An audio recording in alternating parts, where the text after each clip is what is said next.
This podcast is a member of the Voices of Wrestling podcasting network. Visit voicesofwrestling.com to hear the rest of our great podcasts, as well as show reviews, columns, opinions, and updates across the world of wrestling.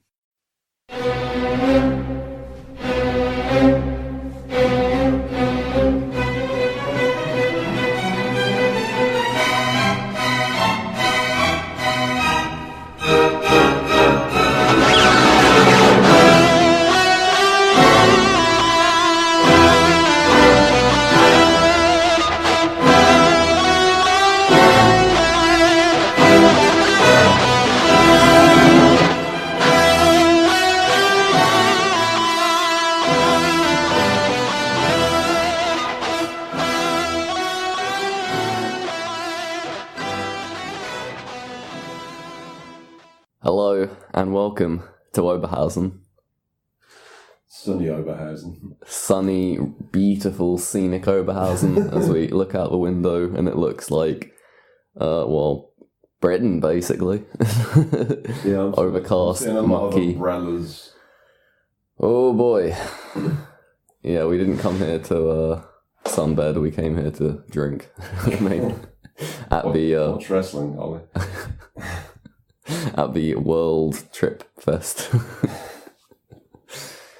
Oh no, of course, we're here for the World Tag Team Festival, and we'll be covering all the shows that happen at said festival, which we've already seen one of at the Inner Circle. Welcome to the Inner Circle.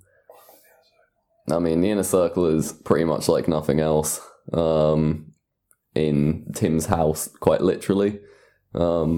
The big garage that is the wXw Training Academy, and last night it really was like nothing else because the lights went out halfway through Tim Thatcher's entrance, which was the highlight. I think, not to say that the show wasn't good. I mean, I enjoyed it, but that will remain in the memory banks for a long time. I think we've been talking a lot before this podcast about how many people aren't here and various things that have gone horribly wrong already, and the word cursed keeps being thrown around. Yeah. So far, these are the people that have, for various reasons, not available to wXw this weekend who were booked. Marius Alani, Francis Caspin, Bandido, Eddie Kingston, Walter, Mark Davis, Julian Pace, A-Kid, and last night, Soraya was added to that list because apparently she's ill. Veit Muller missed last night's show for reasons I'm not sure of. I think he had a transportation problem. So not only was it the old lights out dark match with Tim, he didn't even have his tag team partner there. So it's been interesting so far to watch a major wrestling company have this many problems thrown at them one after another. Yeah, there definitely is some sort of curse in here. Yeah, well, Tass, when he got on his plane yesterday, one of the stewardesses hit her head and might have been concussed, and they had to take her off the plane, so the plane was delayed. Shooter Schultz's car broke down, and today we just heard that even Kiev, his train has been cancelled. Yeah, I just saw that today. It's just one thing after another that you just can't prepare for. It's bizarre. It has meant we've seen a lot of brand new wrestlers to us, so I guess that's the upshot of it all. Yeah. Well, should we run through the Inner Circle card? Absolutely. Like from bottom. We used to go through it bottom to top. I think we might as well do that because it's a very short show. Yeah. So the opener was a 6-man tag. Jay Skillett and his tag team partners Alexander Dean and Russ Taylor against Pretty Bastards and the Rotation. It was good to see the Rotation. It was good to see the Rotation. You know, you're in Germany. Yeah. This was a lot of fun. Alexander Dean, as far as I can tell, as a person, is not well liked. No, the Irish were giving the him Irish a big one. hate him, which is usually a good sign because it means he's going to get a lot of heat. But after I was told the reasons why they don't like him, I was like, oh. Yeah, I wasn't entirely sure whether it was, good-natured or ill-natured. But it appears possibly to be a mix of both, but... It appears to be fucking go-away heat as opposed to... potentially. Heel heat. We'll have it, yeah. I'm interested to see what kind of reaction he gets on Saturday. Yeah, this was a fun opener. I really liked the finish. It was... they did like the dives bit at the one side of the ring, side where you can actually hit a dive because there's room, and Rotation went to do like his dive, and Alexander Dean just caught him by the ankle, legs, dragged him down into Mid-dive. like a crossface. That was a good finish. It was a very good finish. I've never really seen that before. You'd think it was. I've seen something similar, but not done in the middle of a dive. It was like when somebody was. I've seen Zach do it loads of times where like somebody's coming at him and he just drops down and hooks the leg. Yeah. But in the middle of a suicide dive, that was very cool. It was a cool spot, cool finish. Obviously, Alexander Dean after the match, getting a lot of abuse. Yes, and he cut his little promo as well. Yeah, he was getting quite annoyed about it as well because like he was cutting a promo and the crowd was shouting things during the promo. Yeah. And he basically said, "Why don't you just shut up and listen to what I say and then react afterwards?" And it was like a teacher. I understand where he was coming from, but also if you're getting that much heat, you might as well just bask in it. Yeah. Well, I mean, on a show like that, maybe there's like time constraints but yeah, obviously. Yeah. If you're getting a reaction, that's a good thing. Sometimes you just have to go with it. So he issued a challenge to basically he said to anyone in wXw, and then Avalanche. changed his mind and went like, no, actually Avalanche, because I want a shot. I've seen that promo a few times on the MMA. So yeah, that is set for Saturday.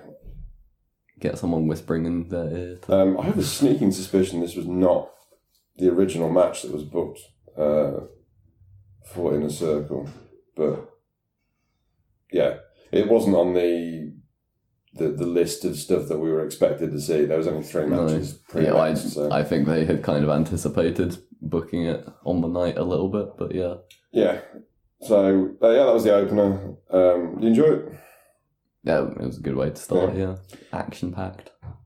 It was very light-hearted and yeah, it wasn't. There was a lot of formula tag stuff, and it wasn't like an absolute like balls to the wall opener. No.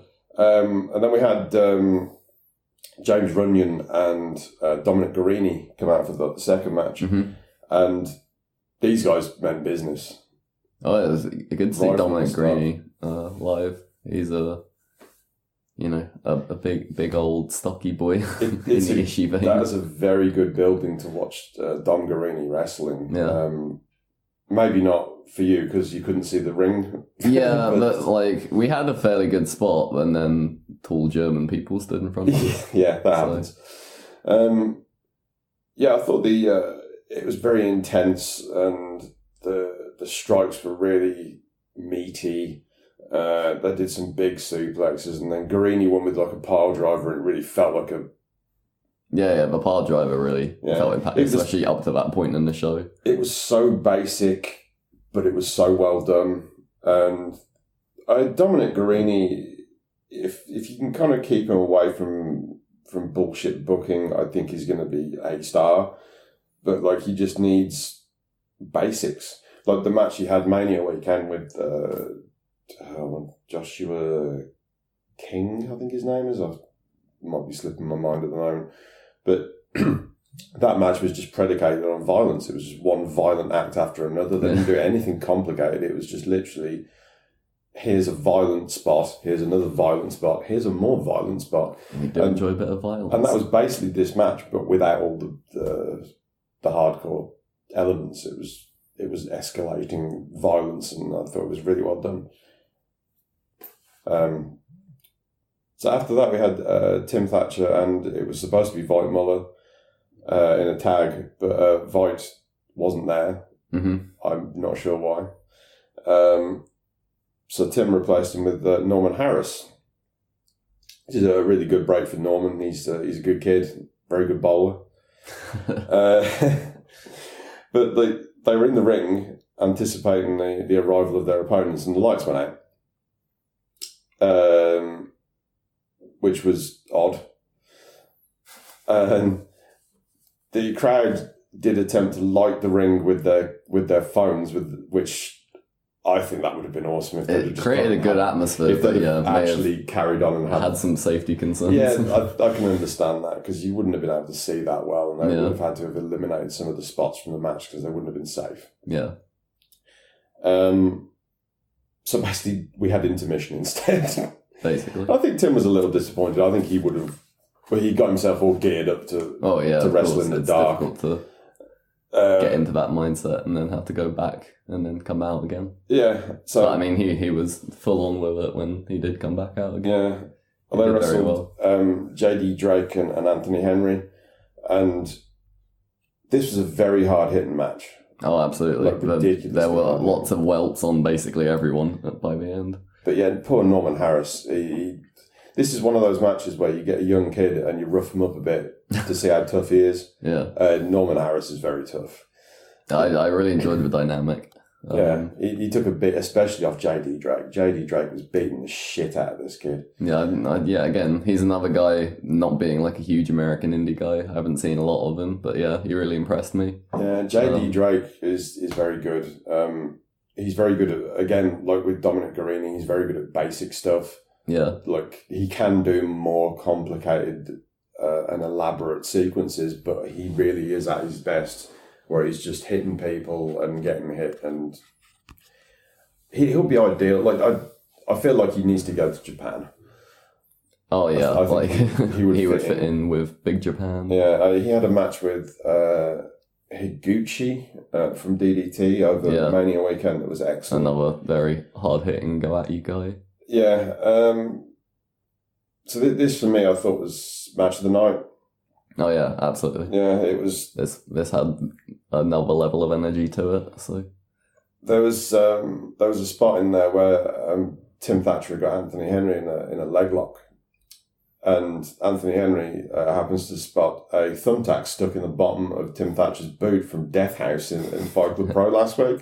Pulls the thumbtack out and sticks it in Tim Thatcher's chest, which Tim just basically ignored, pulled it out and threw it at him.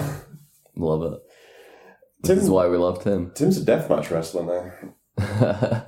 Deathmatch Tim. We loved him, but we love Bobby more. So Bobby Moore, the West Ham central defender, and Bobby Guns, as well as Bobby Moore. All the Bobbies, big fans. I don't. I much prefer Tim Thatcher. Should we talk about the generic music? Oh god, yeah. You noticed this immediately. I mean, it was impossible not to notice, but I mean, we were taking the piss out of it immediately. Because I understand why they've done this. So wXw have basically got a lot of generic music now because it means they can put the entire show in its entirety on the VOD. They don't have to clip the entrances. They don't have to pipe generic music in over the entrances. They just will put the entrances in. However, that means we don't recognise any of the entrances. We didn't know who was coming out until they came out, and we were sort of hidden behind a little... Yeah, so the crowd would react to something, and I'm like, who is it?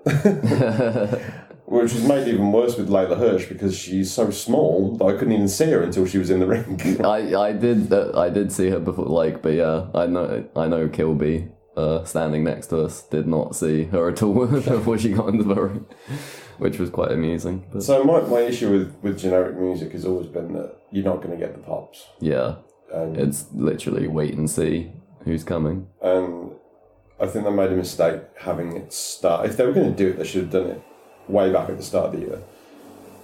Yeah, if they were going to do it. But because they started doing it before Shortcut to the Top. Which is the worst show to do it. Worst show to do it because the music kicks in. But yeah, now we still don't really know what their themes are coming into this weekend. Like, as you say, if it had been a bit of a build-up, even just after Carrot, you could have gotten people used to them. Because there are some not terrible ones in there, or ones that have some character to it, like the JFK one.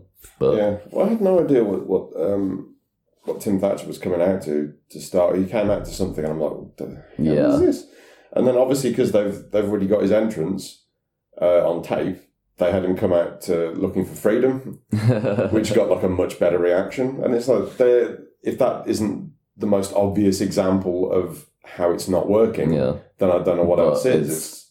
It's not, like there's a higher power at play, isn't there? Yeah, there's no going back at this point. So it's going to take time to establish people's entrance music. So just got to push through. Try and find ones that are suitable for people. Because I thought the one they used for Schadenfreude was good. Yeah. It was close enough that it sounded a bit like Human Fly, and it was like, I know who this is. Dinky danky. Yeah. And the Anti-Fun Police with the siren. That one was fairly obvious. I don't know if that was just done with his megaphone. It could but it worked anyway. So I felt that was a bit of an issue. And that's one to kind of... Yeah, I've heard, like mentioning Tim and Bobby Guns, that match being for the title on Saturday. Like, that's obviously like a big marquee match for them. But I'm just, like in my head, imagining it, I'm thinking Robot Rock and the ring camp theme, and we're not going to be getting that. Well, he's not in ring camp anymore. So I know, but that's what I think of. Yeah. So 3 more matches.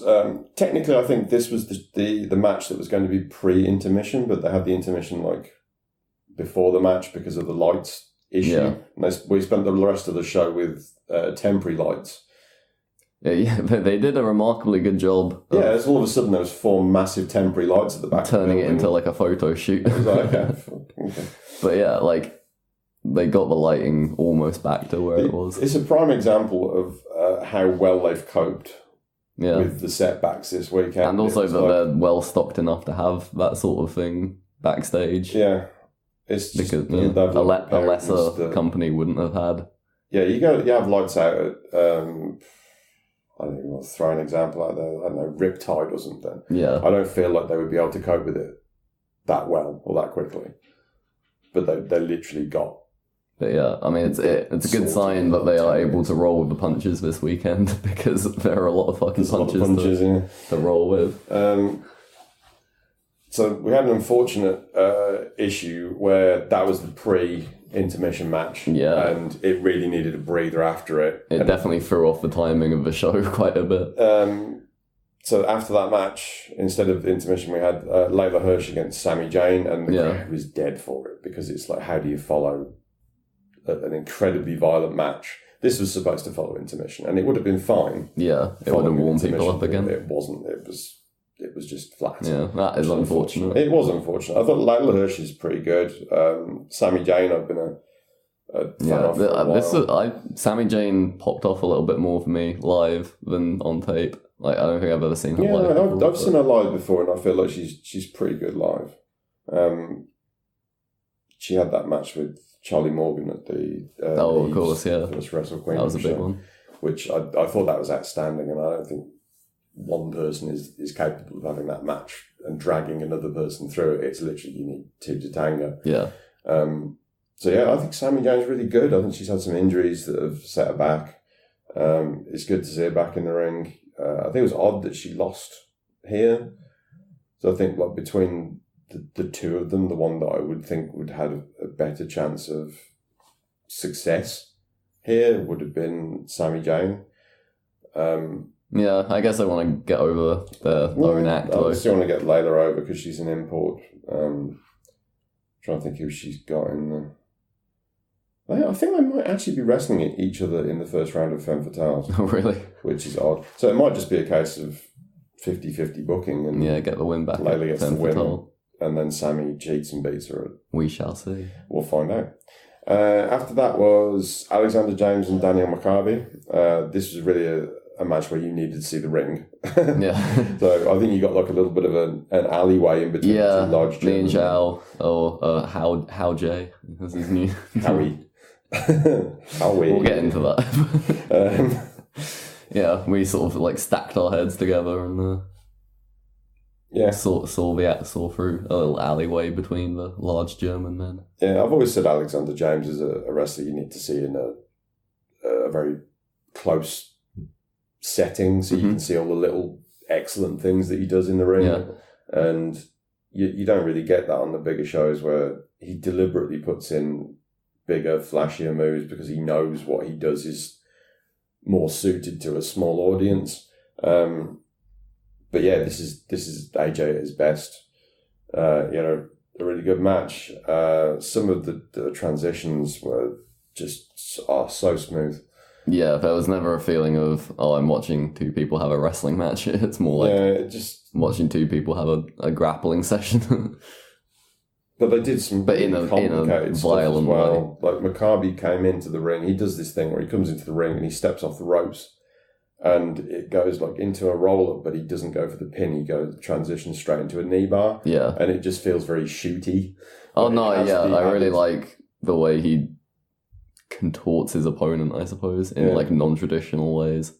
But also using the rope as well, so it's like he's using the environment of professional wrestling to tell a more almost MMA-based story, but he's just using the environment. I just think a lot of what he does. It's a good fusion of the styles. Yeah. And he does a really good baseball punch as well. I enjoyed seeing that again in person. I love the fact that he sells the hand as well. So like he does the big baseball punch and then he's like...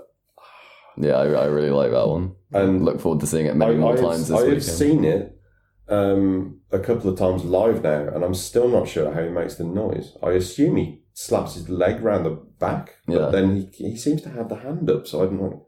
Is he hit there, maybe? I'll have to watch the mechanics of it, because like it does make an incredible noise, and there's obviously a distraction in there because it's a big punch. Mm-hmm. Unless he is just punching people in the jaw. I don't know, but it sounds great. And there was a really good counter in this as well with AJ went for a sit-out powerbomb, and Maccabi just kind of switched his weight in the air. And I don't think everyone got what was going on, but it was like he went for this big spot and it was just countered. Yeah, it kind of looked like a botch, but... It wasn't, though. Even if it was very well styled out. I really enjoyed that. That's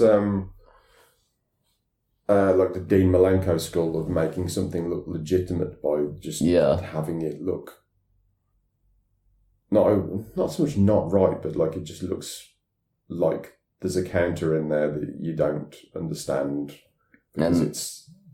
I think that after so many, a few years of like, obviously British Strong Style are very good at what they do, but it got very, pandery and in-jokey, I suppose. So I guess Maccabi's style is a bit like anti-in-joke wrestling to me. Like it's sort of a more back-to-basics approach. Yeah. As I said before, he's the guy in who we really need in BritWres right now to sort of, if we're scaling things back a little bit, then we need a guy like that who we've never seen before, who does things a little bit differently to the, I guess, established stars. So I really want to see him more and more. We had that with Tim Thatcher as well. When Tim first came in, people weren't interested in him because he wasn't flashy and he wasn't like one of those wrestlers. But then he's built up this groundswell of support because he's just so good at what he does. Yeah, and I feel like Maccabi's somebody who could get over in that respect. It's whether, because this year I feel is like it's make or break for him. Like he's actually actively pursuing an attempt to make it into a career this year. Yeah. So I really hope it works out for him because he's a nice guy and he's very good at what he does. It's exciting. The main event on the show was Anti-Fun Police against Lucky Kid and Carl Fletcher. This was quite a weird one for a main event, I thought. I would have thought that either the Maccabi-James match or the Tim Thatcher match would have been the main event. But I probably would have gone with the Thatcher match. Yeah. But obviously they wanted that as like the first half main event, and then this is the second half one. Yeah, and it just didn't work out that way. Yeah. Well, this was a fun match, so I can kind of understand why they wanted to put it on last. Yeah, and Schadenfreude are very popular. Yeah, they're over. I find it weird that essentially Lucky Kid and Santos were baby faces. Yeah, it was a weird dynamic in the match. Chief was heel, obviously, because Chief. But Kyle also worked heel. He did it quite slightly, but like he was working heel in that match. Yeah. So I feel like again, the Schadenfreude sort of play by different rules, don't they? Yeah, I don't know what was going on there, but I kind of enjoyed it. I was talking to Alan Cheap Shot after the thing, and he's like, he didn't agree with me saying that it was good, and I was like, he said it was botchy because there was a botch where they tried to do like a double team, and I think it's Lucky that slipped on the ropes, and they just redid it. Yeah, basically. Which that wasn't. I guess he doesn't like the comedy stuff as much as me, and it's certainly got its audience. Yeah. And I feel like the structure of the match was very much. Luckily, most of our audience was here. I felt the structure of the match was. I described it as Brooksian on Twitter. It's like Chris Brooks' fingerprints were all over this match. It was the kind of match that he would put together, and either the other guys have just learned from that and are now able to put on that kind of match, or they rang him and went, "What should we do?" Which is possibly a bit of both. Yeah. But Kyle seems to be learning how to do different matches and how to play to the audience and do the right things. Yeah, Kyle Fletcher's audience interaction in this one was very fun. His facial expressions were very much on point. Yeah. I liked him getting really upset with Lucky Kid's stupidity at several times during the match. Yeah, the finger gun spot was the most memorable one. Don't shoot my friend. Cosler. They played that very well. Yeah. Again, usually I'm a massive curmudgeon, but that one got me. I say some people weren't into that, but at the same time, I just really enjoyed it. It was a fun match. It's not like it's a big tournament match. It's a match in front of like 100 people. In a circle where you're allowed to do different stuff. Yeah.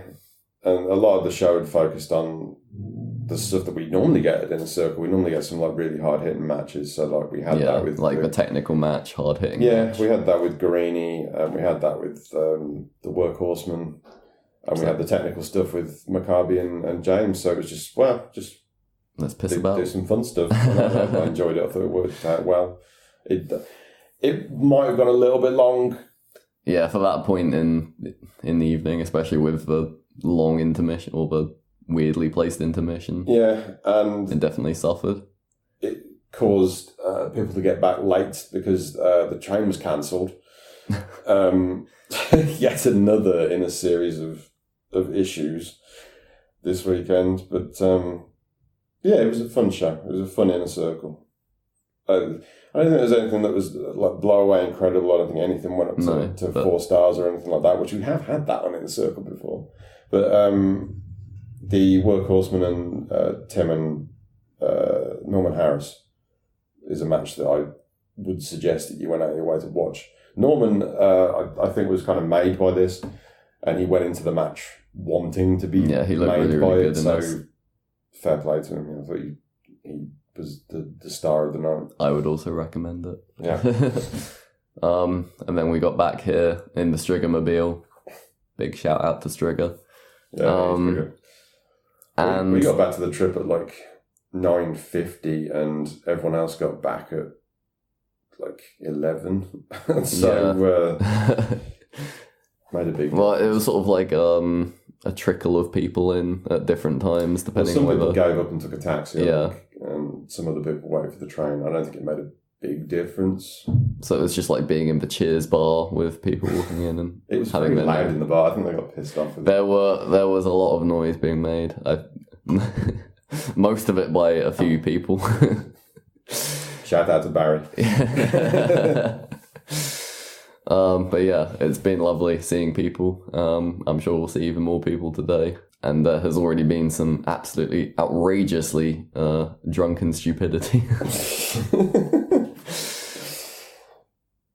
Marvellous. Well, we'll talk to you later. Indeed. We're off to the press lunch.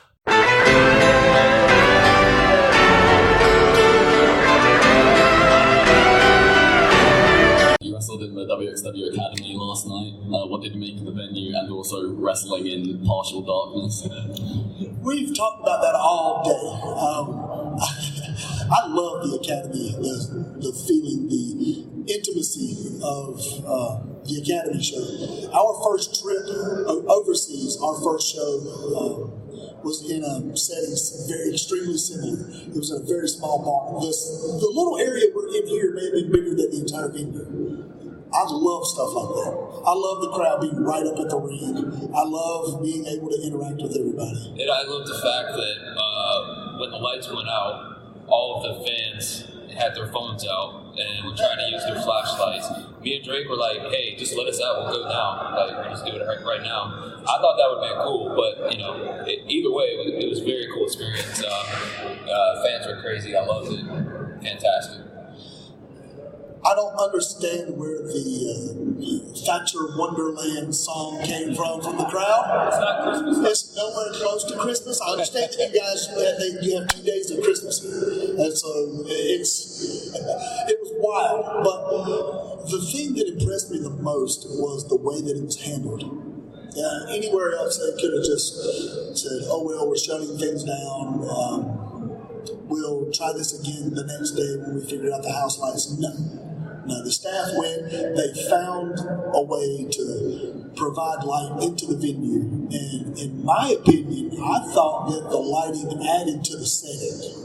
I felt like that this is something that they should do in a lot of their shows instead of the normal house lights, because it provided the darkness for the crowd over them, but it put the emphasis on the performers on stage or in the ring. And I had a blast. I had an absolute blast. I hope it's not the last time that I'm at the Academy. I'll put it that way.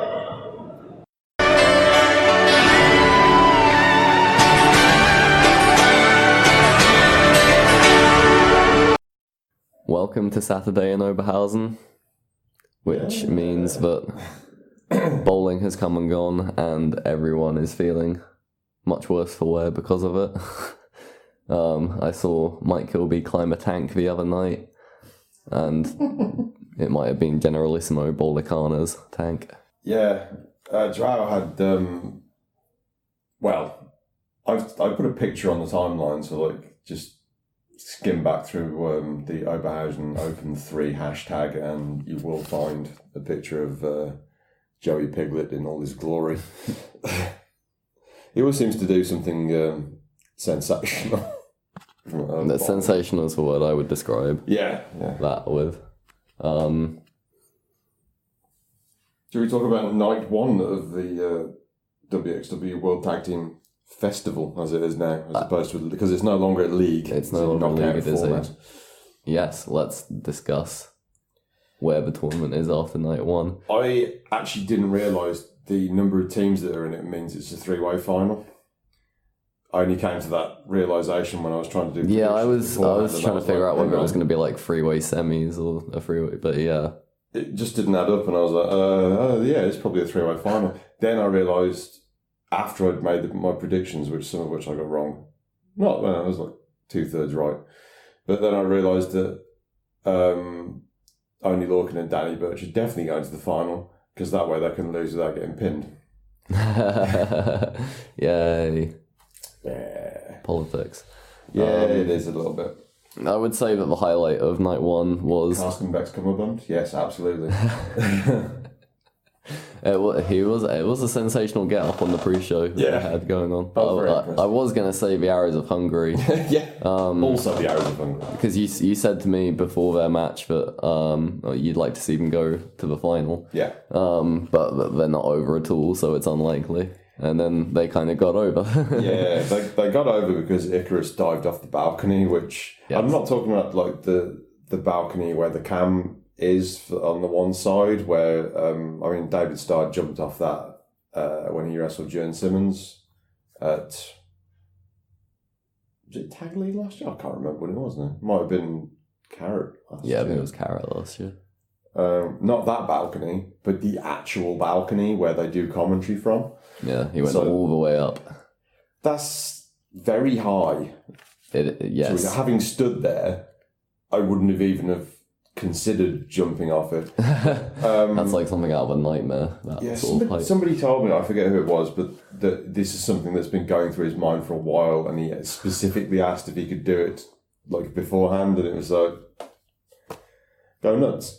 So yeah, no, I think they are going to the final, and I think they're taking the pin. Oof. Well, I mean, I thought the promo beforehand. One thing I will say about the production of this show was that there were promos for 3 of the teams, more of the homegrown teams, the Pretty Bastards, the Purge Club, and Arrows of Hungary, that bled into their entrance and their entrance music, which I really enjoyed. Like, it was a good way of introducing you to the characters for the weekend. Yeah, production's always sound on these things, but when the Arrows of Hungary had that big long like pre-match pre-tape thing, I think it was James Harris was stood next to me, and he said like, that means they're going to do well, and I was like, well, Tim Thatcher had this really long thing about how he was going to like save the company, Karen, and he lost in the first round. So you can't always judge what the booking is going to be based on what the production is, which I think is quite clever, because it should be like a really obvious, hi, these guys are getting pushed, but it isn't. Yeah, like that obviously keeps it a bit of guesswork and not just like... Icarus coming off the balcony was a sign to me that they are serious about doing something with them. There's a few people I was around, like Blaine was stood right in front of me, and he literally just turned around like, just mouth agape, like, what have I just seen? It was a sensational moment, and I mean, very clearly the moment of the night. I don't think it took away from the wrestling across the course of the show. I thought there was a lot of solid stuff going on, but like, people remember ridiculous high spots, whether you like it or not, and that was a ridiculous high spot, and it was great. So I also overshadowed Kevin Koo and Dominic Guarini, who were their opponents in that match. I thought it did really well, but obviously it's a late minute replacement. Even without the dive, I would have said that was probably my favourite match of the night. Just like the energy of the teams. Like everyone in it looked really good. And it was an exciting one, and I don't know, I guess like kind of the peak of the show for me. Yeah, well, how did you feel about the main event? Because when everyone came out at the start of the show and everyone got their little individual entrance, and there was a decent pop for like everyone that came out. Yeah. And the team that got the biggest pop there was Tim Thatcher and Veit Muller. Yeah. So I think there was a little bit of, I'm not going to say anger, but just frustration that they jobbed them to the WWE team. Yeah, inevitably. First night main event. It just, I mean, I really should have seen it coming, because Tim has a lot going on this weekend. Yeah, he's got the world title match. And Veit Muller, he doesn't win matches. Yeah, he's still low on the totem pole, even though he's popular. It's a New Japan style sports kind of deal with Veit, especially because of his character, that he just doesn't win very often. But they keep putting him in big matches. He had a title shot at Fan, which he was very good in, and his win-loss record is atrocious, which we should have seen it coming, really. But like, I kind of got a bit swerved by their popularity, and like sort of conventional booking would have been that Thatcher and Muller win, but you know, we're not in a conventional world anymore. I feel like they do want to keep Tim fresh, because he's night team main event. Yeah, it's odd that he's even in the tag tournament to begin with, but he's also in Ambition, so he gets another shot at Oney Lorcan. Yeah, their interaction in this match was fantastic. I don't care what your opinion is of WWE in general, but Oney Lorcan is a fucking gem. Yeah, I really watching him wrestle. Obviously, those two guys go a long time back, so it was almost inevitable that they'd be mixing it up and having a good time. I mean, Martin Stone, as he was, Danny Burch now, I've seen him wrestle quite a lot, because he wrestled in the UK a lot. But Oney Lorcan, former Biff Busick, that's the first time I've seen him live, and he's every bit as good live as he is on tape, and I think he's sensational on tape. Because when I would watch NXT shows just because he was on them, whether he was having like a big like tag match or whether he was just in a singles match where he lost in 5 minutes. He's always like 100%. Yeah. And I'm torn between wanting WWE to do something with him because I think he's the kind of wrestler that can do the whole Danielson thing and be like an underground sensation and be actually fun to watch as a main eventer. And wanting him to just leave and come back so I can watch him properly all the time. Yeah, I guess my big problem with the main event was it just kind of felt like that exhibition kind of match. It didn't have like tournament energy, I guess. Obviously with Thatcher being in the title match tomorrow and, you know, our guests from our friends at NXT. It felt very exhibition-y and kind of like it didn't matter. Cheap Shot loved it. He thought it was he was up on it. He was like 4.5. Four and a quarter. Oh, okay. Is what he told me. But yeah. And then he discovered that he was the high man. But some parts of it were good. Obviously, Tim Thatcher and Andy Lorcan have got tremendous chemistry. They're very similar wrestlers. They did a lot of good stuff in it. It was a solid main event for night one. So you had two really good matches to end the night on. Do you feel like everything else was a little bit middling?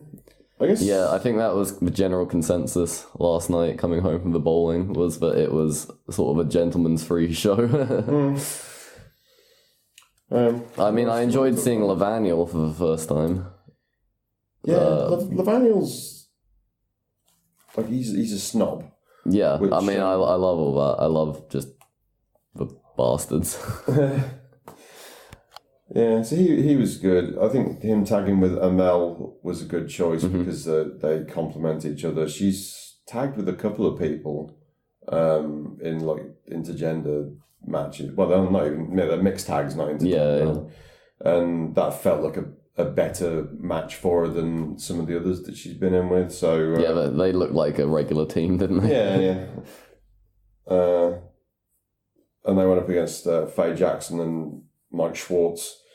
So I said like Mike Schwartz versus Lavaniel is your classic fucking common man versus rich man storyline. Like it's so obvious. It's like, you know, your Dusty Rhodes versus Ric Flair. Yeah, it was very straight from the Triple H versus Henry Godwin. It's up there with that kind of dynamic. So I thought that worked really well. Although I do prefer the Lavaniel. Yeah. What else is on the show? You had the Crown versus David Starr and Norman Harris. Norman coming in as like a late minute replacement for Eddie Kingston. I thought again he did really well. But the big story of that match was the Crown splitting up. Yeah, I thought this was really effective, especially the way they did it with Yearn is obviously like the guy who turns on people. Yeah. You know, he's got the crazy eyes. You know, he looks like he's going to turn on. Well, it kind of felt like Yearn was going to turn on AJ, but then I'm like, AJ is a babyface. I'm not seeing that. So it's like they didn't do that. And I'm like, oh, that's a relief. And then AJ just batters Yearn in the back of the head. So it's like, okay. It was very well timed out. And I thought very effective. I think Yearn's, I was saying this last night, Yearn's most recent heel run has been very flat. Yeah. There's not been a lot of energy to it. And he had that great run as a babyface before turning on Star, where like every match he was in was great. And it felt like he dialed himself back when he turned heel, and it's made his matches very...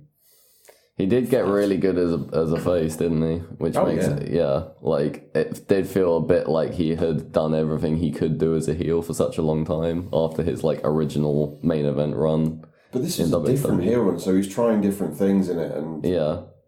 But it kind of wasn't his energy. Yeah, it was fine for a while, but, like, as soon as he was in that tag team with AJ... I don't know, I just didn't think that they clicked particularly well. I don't think they have the same style or anything. It's I don't see the common thread there. I think they probably click more on like a personal, like out of wrestling. They're clearly friends outside. But yeah, I get what you mean about it on the wrestling level. It's a little bit like it never mishmashed together. Never felt like a good fit for me. So I don't know. I'm not going to miss them. Yeah, but I thought the turn worked really well. And obviously it was very effective with me, Matthew, and Kilby wearing our I Love Bacon Burger King crowns.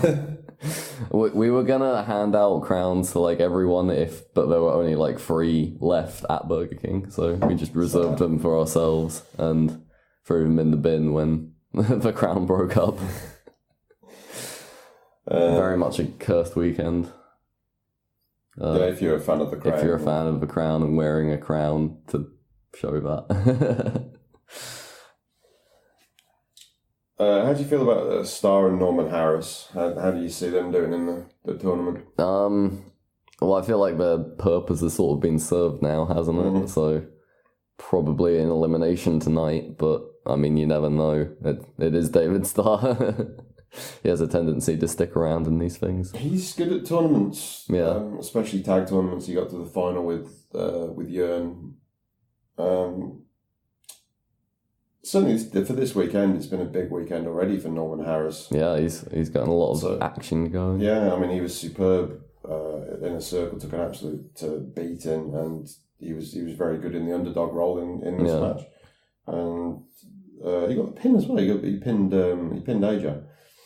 Yeah. I mean, that was obviously done to make it even more shocking. Yeah. But yeah, like they're really going hard on pushing or like showcasing Norman Harris right now, like saying, this is the guy, but not for now. But yeah, but these are for the future. Remember his name, and I think they're doing a very good job of that.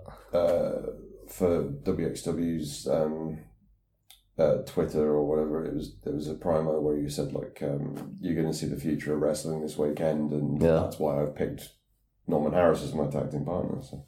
Fantastic. Yeah, I suspect that they will go out in the next round because I feel like you can't really push a youngster that hard because I think the fans end up resenting them a little bit. So I think they're in a position where they can lose to pretty much anyone at this point because no one would be shocked if Norman Harris took it. Not having a bracket does make it harder to predict. Like, I guess that's the point. Yeah. I think I'm getting my head around the booking for it now. So so I can see them going out in the next round. Yeah. Is there anything else we want to highlight from? There's a few other matches. Workhorseman, Anti-Fun Police was alright. JD Drake's great. I could watch him wrestle for I mean, obviously days. Between the press conference and the bowling, he exhibited himself very, very well. And obviously the match, like, he's got it going on. I'm excited to see him tonight and tomorrow. And we also had Flamita and Jonathan Gresham, which we're talking about the main event being a bit exhibition-y. This was extremely exhibition. It's not easy to plan out matches with luchadors when they don't speak a lot of English. Yeah. So I think there was a lot of... the same thing happened when Flamita came to Progress. Like, he struggled to communicate his ideas. I think that was a weird match he had, kind of very basic, and this was similar.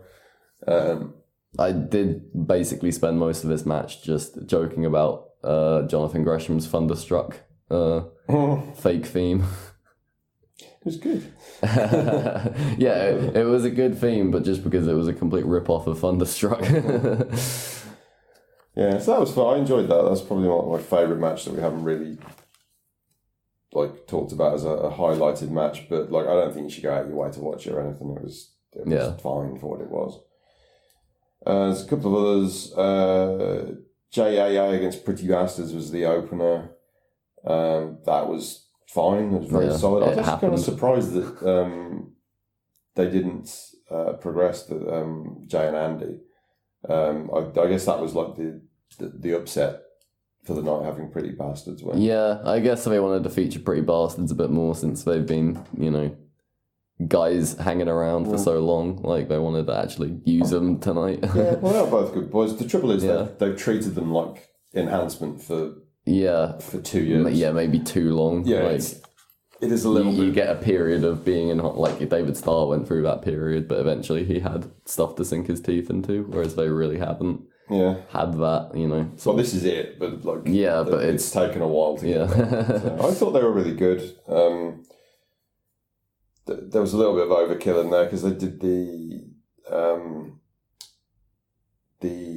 spot where Andy's got the guy on his shoulders. I think it might have been a hurrah, and Skillet hits moves like he does the jumping knee off the top, and then the super kick, and then the F5. And I'm like, well, that's the finish.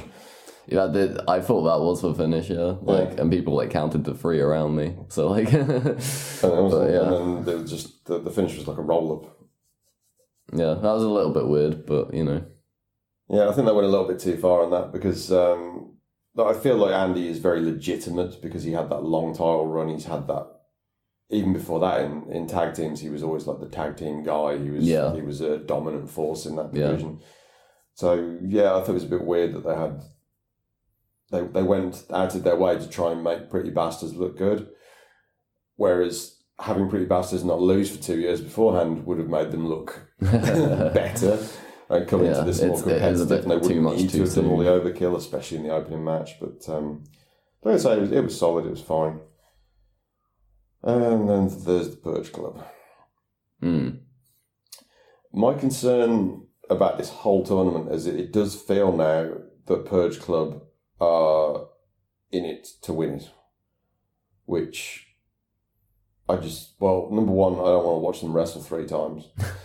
And number 2, I don't think they're good enough to be winning a tournament of this stature. Yeah, they haven't really done anything to make themselves really hated either. When you look at how strong the field was last year when JFK won it, and we were saying that JFK probably weren't like good enough to actually win the tournament. Yeah. Well, that is many times over the argument for Purge Club not winning, because they're nowhere near as good as JFK were last year. Yeah. So, I don't know. I worry about that. Because, like, who else are you going to... It is a little bit worrying. win there? Because, like, your workhorsemen are an outside team, so I don't see them winning. You've got Starr and Harris. That's unlikely because Harris is a rookie, basically. Pretty Bastards, I'd be surprised if they won the whole thing. Now we've already talked about the other 2, who I think have been going to be the other 2 finalists, which is Arrows of Hungary and Oni and Dan Burch. I think the NXT team is going to be in there because they're the NXT team and they're specifically going to not take the pin. So I think Arrows of Hungary take the pin, which sets up a heel win, which is the Purge Club. That's my thinking. Don't break out your ice pudding yet, boys. Rice pudding. But yeah, the Purge Club, they're just not very good. I mean, for years we've said like that Pete Bouncer of the Rise group was the one that looked handsome but like wasn't that good in the ring. Yeah. Hasn't really got any better. And I think even Kiev's got worse. Yeah. Well, the thing is, even if they weren't, I mean, they don't have to be amazing wrestlers if, you know, they're hated and they've got loads of heat, but like I feel like people don't really care about them. Or like there's nothing to really think, like there's no reason to care about them. Right now? What would worry me is what a fan, when they did the whole like reveal of the Purge Club and they came out and like some of the fans were like, oh, what the hell is this with the masks and the X's over the eyes and everything. And then they got into the ring and pulled the masks off, and the first thing the crowd did was chant, "You're still shit." Yeah, that's a little bit worrying for future plans. Yeah, that's not really what you want to make your intimidating heel group. You know, big and scary. Is I just would not be in shit. any way surprised if they won. I guess it depends what. I think we'll look at the Tim Thatcher Bobby Guns match. If Tim wins that, I think it's a lock that Purge Club are winning. Yeah, you can't eat rice pudding 3 days in a row. They just don't book that way. Yeah. So we'll see. I mean, I am really excited for the main event tonight with Bobby Guns and Tim Thatcher, because that is a match that has, you know, legitimate long-term implications. You know, both guys are well over with our contingent. I feel like and they're very synonymous with these weekends. Which is, yeah, I think that's going to be the difference in that match in terms of popularity. Bobby is definitely working here. Yeah, but it's still, an exciting one for those characters. Like, obviously, with all the, WWE influence, the cloud hanging over, it can be more difficult to get excited for stuff, but that is something that is at least, unaffiliated with all of that and can just be, the resolution to a wXw story. Yeah, there's no WWE interest in that. Unless they've specifically told them they don't want Tim Thatcher as champion. Which I don't think they have. I don't think there's any kind of anti-Tim Thatcher. They would sign him if he would sign for them. The problem is with David Starr, they clearly don't like David Starr. WWE have made it very clear that they don't want him to look good in this company. They've made that very, very clear. So, again, that's another reason why they're not winning. Because I don't see him winning anything in this promotion based on politics. Yay. Creative decisions influenced by... I feel it's outside influence. WXW's creativity greatly that they have this hanging over them. But as long as the weekend is still fun, I don't have a problem with it. And so far, it's been fine. And then we haven't even got into like what should be the good. We're getting into the nitty gritty now, And there's still 4 shows left, so I have no. Yeah, we've got Femme Fatale coming up in about an hour, and obviously Ambition tomorrow. Yeah, so 4 shows, 4 good shows coming up. So do we have any last things to say before we get ready by going over to Centro? No, let's get some food. Let's get some food.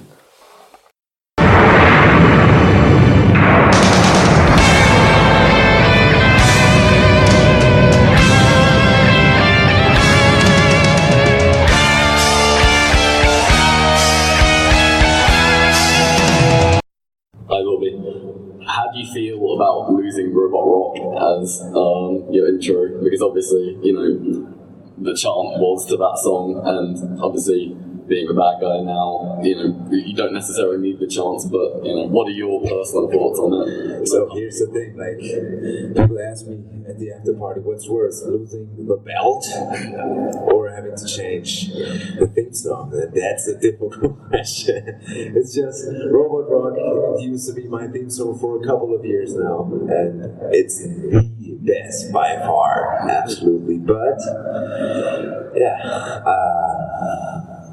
the fans demanded some change. They wanted the royalty-free music.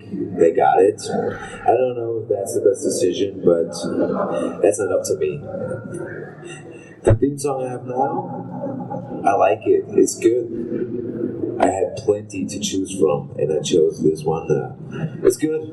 People got used to it immediately, so why bother? It's good. We'll keep it, and half a year from now, they won't argue anymore. They won't even know about Robot Rock anymore. That's it. That's the nature of the business, right?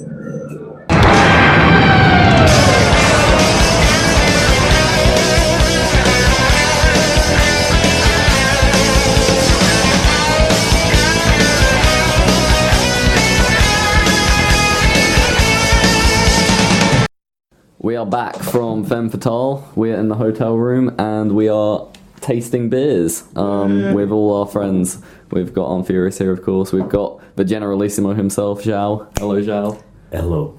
We've got champion bowler James here with us. Hi, guys. And we've got the man I'm trying to make laugh all weekend long, Mike Kilby. Hello. And we've also got Matthew, but he's in the toilet right now, so I'm sure he'll have... Fucking waiting, so I'm in the toilet. I was gonna give you a big reveal when you came out, and Matt. It's tomorrow. We'll say hi to Matthew in a minute, but Mark! and Mort is out of the window, being waved at. Come in. if he wants to join in on the record. No, he's turned the corner. Okay. Morton, where art thou, Morton? Well, I mean, we've got a lovely city views of scenic Oberhausen with us, and This is wrestling Shakespeare. this is better than Shakespeare. And we are here to talk femme fatales, because it was actually quite a good show. I thought it was probably a better show than night one, to be honest. Overall. Here is Matthew of Botchamania fame. Hello. Thanks for waiting. £3 late. Yeah. The strike took 3 minutes, but doing my hair took 5, so sorry I'm late. You could have wiped though. He just did on Arn's duvet. Matthew's currently moving like a dog. We have matches to discuss on. We do. What was Where your do you want to start? Do you want to like overall look at the whole thing, because like it's basically just thing, isn't it? Well, I mean, Layla Hirsch is probably like the focus of the show in general, because she had the big promo at the start. The way they've been doing these promos has been really cool, with like the more homegrown talent getting more of a highlight. If you weren't familiar with it before that, then that just summed up what she was, and it kind of set her for the run throughout the tournament. But so, who here had actually seen like Layla Hirsch wrestle before? No, not in my life. On a wXw now, yeah. So you've seen her on tape, but no, but on real life, no. No. Yeah, actually, she was on the last Road 2 show. Back to Yeah, but this was like I guess her first feature presentation. Yeah, it was an introduction. Is that top? Yeah, so Layla Hirsch was kind of like the focal point throughout the tournament. She beat Sami Jane again in round 1. I was a little bit surprised by that. Weird. Because like they had that match on Inner Circle. They had a very, very similar match with the exact same finish with the armbar. Yeah. Why do that one? It was almost like the Inner Circle one was like a confidence builder, I guess, to be like, yeah, we can do all these spots. I don't know, but it was weird that it they was had a that little finish it on Inner Circle show as well. So if you're going to put the same match on, then I would have put Sami Jane over at Inner Circle just as a bit of she could win the tournament, and then have Layla. Sami Jane looks a bit stupid. I did enjoy like her a mug. I enjoyed her Iron Brew outfit. A mug of Iron Brew. Yeah. The suplex off the ropes is. Yeah. Oh, I love that. I liked that when she did that at Inner Circle, the people at ringside had no idea what that move was, and I'm watching her come across the ring going, I know what this move is, you clearly don't. Oh, there it is. I thought Martina was really good. Yeah, I mean, she certainly won the Irish crowd over again. Like, obviously, previously when we were here, she was getting stick. She had done before, like at Carrot. I wouldn't say that she's completely won over. I think Okay. my ear to the ground in the Irish scene, and Of course. I wouldn't say it's The mixed Belfast show last week didn't leave a good taste. I mean, But- the improvement is obviously. Yeah, like going to Japan and wrestling so many matches there has, I mean, clearly improved her. Yeah, she's way better in the ring than she was when she had that abomination with Vader Scott. Vader Scott. Who's probably back at Karen. Hey, great.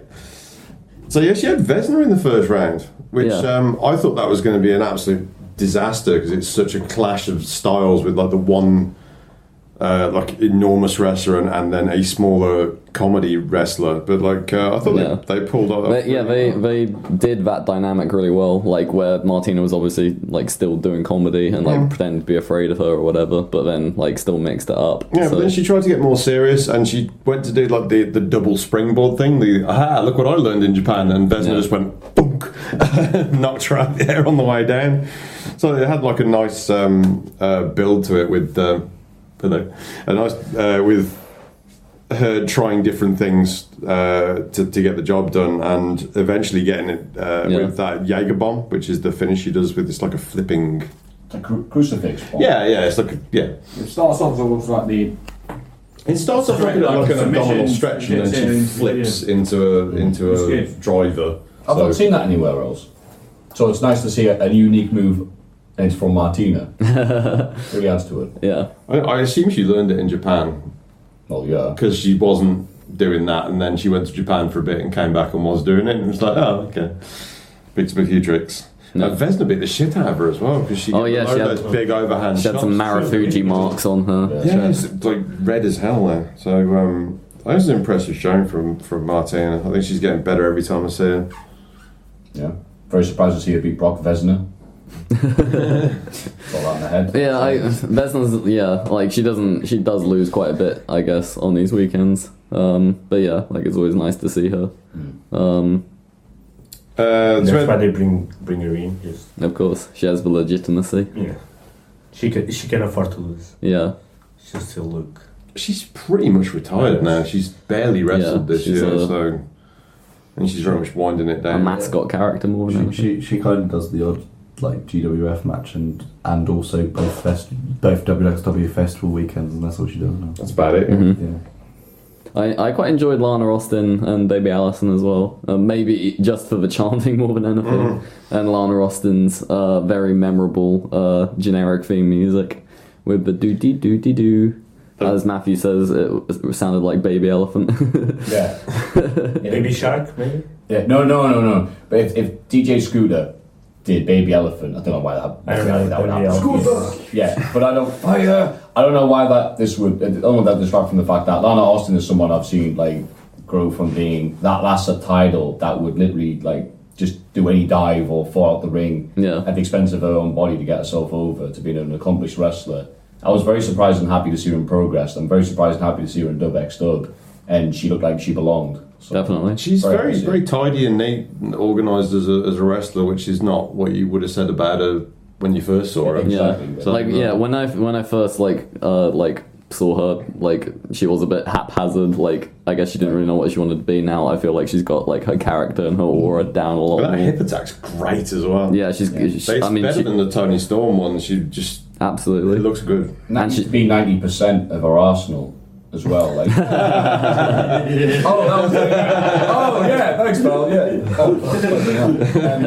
And again, it's very rewarding, nice feeling when you see someone who's like, oh, okay, whatever, and you don't see mountains being formed, do you? You just see mountains. So it's nice to see like bit by bit, she's become this accomplished wrestler who isn't just relying on her arse.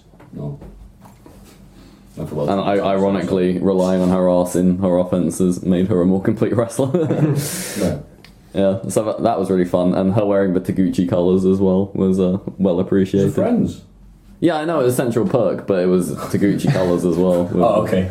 With the hip attacks. I'm sorry we didn't get to see more of Vicious Vivian. Yeah, she was... The match started and I wrote down what the match was. I looked up and Lufisto had beaten her and I was like, oh. She was rather there to...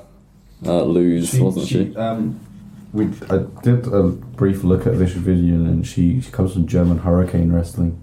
Kind of coincidental for this weekend, but right, I was going to but she's kind of been wrestling for about a year, and I think it's probably this guy could probably sell for Lufisto, and that's probably about as much. But good theme music. Yeah, but she's good name. I wouldn't say she's probably ready for I don't think you'll probably be seeing her again for a while. Yeah, but I think she was last gasp fill-in, wasn't it? She was a replacement for Soraya Knight, yeah. So. Yeah, of course.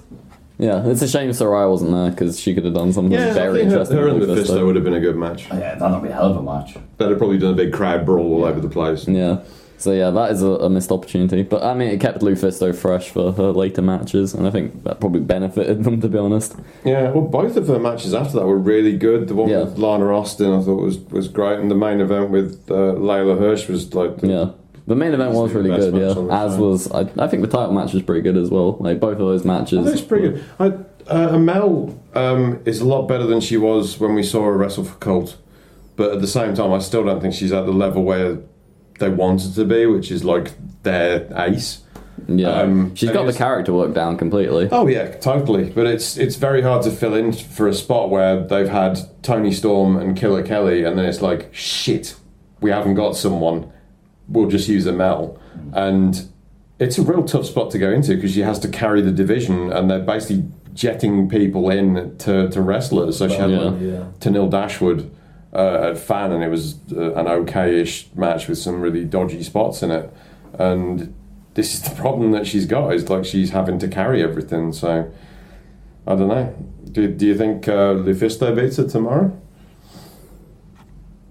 I'm not too sure. Lufisto's history with the company does kind of run through the Femme Fatale tournament, so her getting the Femme Fatale victory is sort of a big moment for her. Like, that's what she's been working for the last couple of years. I'm not sure, like, the title is really... It does kind of seem like she's taking the shot now because she's only here this weekend. Yeah, that is kind of what I'm feeling. Like, if she was going to win, they'd be, like, booking it for December or whatever. Yeah. But then Mako Satomura's title shot from her winning Femme Fatale, she's taking at anniversary this year from, like, the year before. So, well, they could do a progress and just put the title on Lufisto and just not book her for like 6 months. Very true. Yeah. Also, a special mention to the Merde segment before this match, which I don't know why they thought it was a good idea. It was almost like they hit the wrong button or like just had forgotten to like edit it. I don't. Okay. It was like watching like like the first reel before you get into any editing. Right. Yeah. All right, that was the practice run. Now for real. Yeah. So for those who didn't see it, obviously the point of the podcast. So Faye and Amal are backstage and they're going like again. Oh, who are you to do blah, blah, blah, like with NXT UK production levels and acting. It's alright, I'm not going to judge too much. But then, Christian Beck's like, okay, will you defend the title tonight at Fan? Shows the clips. They show the clip of her winning clean. The clip they showed was her beating Faye Jackson with no cheating. No, she used something and choked it. Yeah, it was like a was that what happened? It was I like needed Alan 4L explain everything because I thought that was a completely legal sleeper hold. It was like a towel involved. Turned around to say something to someone and she got like a towel and she was choking. Don't blame me for their mistakes. But yeah, it wasn't particularly clear. And then they come back and they're wearing the same clothes. It was clearly shot seconds after the first one. Is my point. I mean, they couldn't have had like a towel or they could have like chucked a bottle of water over exactly. Yeah. So it was. This never would have happened under Christian Jacobi. It was What's a pretty. this all about? Oh, Carlston. No, then. I love Carlston, but like, what was he doing in there? It was like Robocop. And it's disappointing as well because before that they played like a little like champions montage video for the title, and that would have been a much better hype. I'm hoping than to have that for all the belts. Yeah, that was really cool, and like I'm looking forward to boo. even I like that. That's a favourite bit of it. It's a bit weird that the champions montage. They've had like 3 champions. No, but even though it's only a belt that's only been around for 2 years, like it shows that they value it and like respect the lineage, and it matters who wins it, like for all the titles. So like that was really cool, and then they just kind of ruined it by throwing out that non-edited hype video that was just really awkward, and I went to the toilet during it because I didn't want to watch it. Do you feel that the standard is lower? Well, certainly the star power is lower than a year ago. Do you think the standard was the same, or lower, or higher, or? I think the standard was way lower. I think last year's Femme Fatales was... the quality of the people that were in it was higher, so it's... Yeah, and I think there was an element of... there was a good reason for the vast majority of people winning last year. I think there was... Everybody had kind of been established in WXW or were world-renowned wrestlers at the top of their game. I don't think, as good as, like, for example, Lana Austin or Sami Zayn are, they're not at the level of Mako Satomura, and I don't think that's the thing. Millie McKenzie had been in WXW for about 3-4 months by that point. Killer Kelly again. Was Toni Storm in that tournament then, or was she in the title match? I can't remember. I think she had a title match. I probably should have looked at what the card was before asking the question. Yeah, I think Melanie Gray had a match with Martina. Yes. Yeah, so Melanie Gray had a match with Martina in the non-title, but everybody else in the tournament was either had experience at WXW or you could argue were good picks to be in the tournament because they were among the best. But I don't think that was the case this year. There was as kind of is fitting with the weekend, there was people being pushed in because that's who all they had left, really. Just to interrupt, Lufisto defeated Toni Storm in the first round of Femme Fatale last year. Yeah. This is the problem with the contract situation that's going on and where WXW put themselves in that. It's like the people who have signed for places are just not here, so you're looking at a very reduced talent pool. But to be fair, everyone that they had come for this show all did a really good job. So I think it's an opportunity, isn't it? And they've all taken I thought having Lufisto be the biggest star did allow that story to be told, where like she got the win that she's come over here for 2 years to try and get, and on the third time she gets it. So I thought that was like a nice nod to her. which they maybe wouldn't have got if they'd had a bigger star in there, like a Mako or and the whole tournament was a star-making thing for Layla Hirsch. Yeah, so that really worked as well. So I feel like they've come out of it with a ready-made star in Layla, and I thought Faye Jackson was great as well in the ML title match. So they've strengthened the division through this show. Definitely, it must have been hard to sell tickets for it, based on what the lineup was. It seemed like at the same time, amount of people the audience level was about the same, because the people that don't like women's wrestling aren't going to go to it anyway, and everyone else is fairly supportive. It wasn't noticeably less than it was last year. I think it was pretty much the same. Pretty much the same. I was going to say, like, obviously star power not being what it is, I actually see that as a positive in some aspects, because one of the reasons I liked getting into wXw as well as any other promotion or company or territory is the fact that I don't know everything. I don't know every single subject or thing about every wrestler that's in the show. Yeah. So I like it when there's like, oh yeah, the people that you know aren't here, but here's someone brand new, and I go, great. I have no expectations, so the only way is up. I can only think positive things. There was only one performance I would describe as rough, and it was Martina versus, I believe, Layla. But at the same time, it was a good match. It wasn't, as we said, like synchronized swimming, or anything like that. But I like that though, because that, I think there was someone here said, like, yeah, the Gresham Flam Eater match was beautiful, stunning. 1, 2, yeah, that was me, but Grease Lightning, Woe Grease Lightning. But this was different, and you need both of those type of matches on the show. On a weekend like this with variety, you need to have the rough looking matches, the hockey fights, along with the art matches. In the imperfection. Beautiful. There we go. There's imperfection, there's heilig. Yeah. Just thought I'd throw that out. I agree with that. I do completely agree that it's fun to see loads of different people, like Faye Jackson I'd never seen before. It was cool to see her, and like, you don't get that if you throw, all the established stars at all. So there is that to say about it. But yeah, obviously, like, the quality is inevitably going to go down. Like, just those, like, as you say, the Layla Hirsch Martina match was good, but it was tempers expectations as well. So you go into it not expecting like Mako and Tony in the final, and you're not going, oh well, you're going to see like a fucking 4.5 star match there. It's a case of, well, let's see what they can do, and everyone did well. I think that same spirit goes in tonight. I think, like, it's interesting. Like, we don't really know exactly what's going to happen. Yeah. In the tournament as a whole, because there's a lot of teams which I wouldn't really consider in the top echelon. The tournament last year was very, very strong, whereas I think this year the strength of the teams is not anywhere near on that level. You had the work rate block where every single match was at least four and a quarter. Yeah. Every single match, and that was at least 4 1/4 in the work rate block. So yeah, I think it's very different this year. I'm liking this might have been the last one I was at, 'cause I missed 2018. 2017 was very mixed. There was some good stuff there. Andy turning on Alani, all that stuff there. But like, I was in no desire to go see World Tag League 2018. This year I missed it. This year I was wanting to see it. I've always enjoyed Tag League more, because I think it's because it's a little bit quieter. Yeah, it's a little bit more relaxed. Quieter. You get a bit space. Not of the trip bar. As much as I love, like, obviously the Saturday World Ride, like all the 4 shows plus the party is amazing. Yeah, I do kind of like. It feels like a little bit more spaced out. Kind of like, okay, right, let's have a drink and then go to a show, and have a bit of food and then go to the show. It's not show, have a inhale a hot dog sort of thing. That was I completely agree with what you're saying there, Kobe. Yeah. Again, because you're great.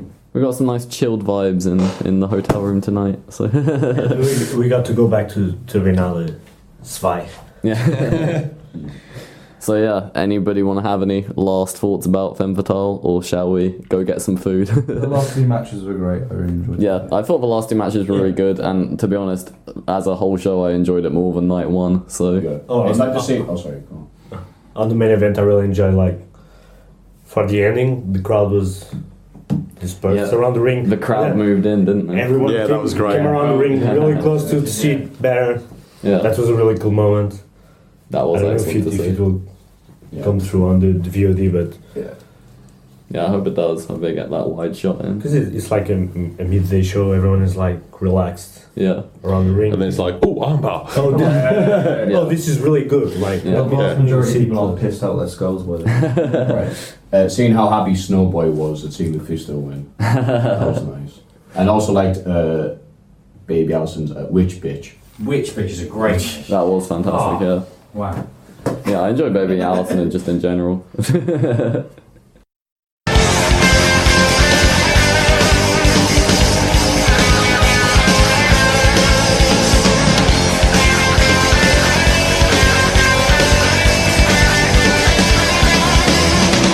Go back to the issue of the entrance music again. My understanding is that it was done to enhance the experience for people watching on VOD. Do you think that it has had a negative effect on the live experience for fans who come to the shows? Like, to my mind, before the only way that you could hear the entrances or to experience the live entrances was to come to the show and hear that music. And like, if you think about someone like Bobby Guns, how that music contributed to his rise in the company. So do you feel there has been a downside to it as well as an upside? It's a funny thing that you mentioned Bobby Guns, because like I said before, we had another library which we worked with for like a week, and we found a theme which sounded just like the Daft Punk song, like the same beat, the same instrumentation, everything, and you could have chanted the Guns Bobby Guns chant to that with no problem. But then on the other side, if you have a new theme like Bobby's theme now, I think fans at Shortcut to the Top really tried to be as positive about this as possible, and we were super happy. I think I can speak for everybody that of course there's negativity if something like this changes, because you're used to the music, right? You want to hear those themes you knew for years and years and years, and but I think the live experience wasn't hurt by it. I mean, you guys have to tell us, right? But like, to us, all the live dates we did until now, we didn't have the feeling that it hurt the live experience. It only helps that the music you hear on VOD, as somebody who is only a wXw Now subscriber, for example, and we heard this in the past couple of months a lot of times, which surprised us, that people who have wXw Now, that they've never been to a live show, and now they already know the theme. And if you do a live show, and then, like, if you attend a live show, and then you watch it on wXw Now, you hear the same theme again, right? So it's a very hard cut we had to make. But until now, everything went fine. At least that's the perception we have, yeah. Since Walter is such a huge part of the company, what has it been like, and how do you feel not having him here this weekend? Obviously, Walter is one of the most important parts of the growth of wXw in the last 5 to 6 years, I would say. So, and it's his first festival weekend. He's not around since his first Carrot, I think. So it's definitely very different to not have him around, and he's in charge of, or he was in charge of much more than everybody thinks he is. He's so important to the team and the wrestlers. So it's definitely a change this weekend. But there are other wrestlers, more experienced wrestlers, stepping up, trying to fill his role, and I think everybody tries to make it work, and they're just adapting to new roles. But I like how the team steps up without one of the main components being around in Walter. So I think it's working this weekend, but it will be with him being less around, it's still a hard road. I have something very similar in March. It's interesting to see how it is 6 months on, effectively.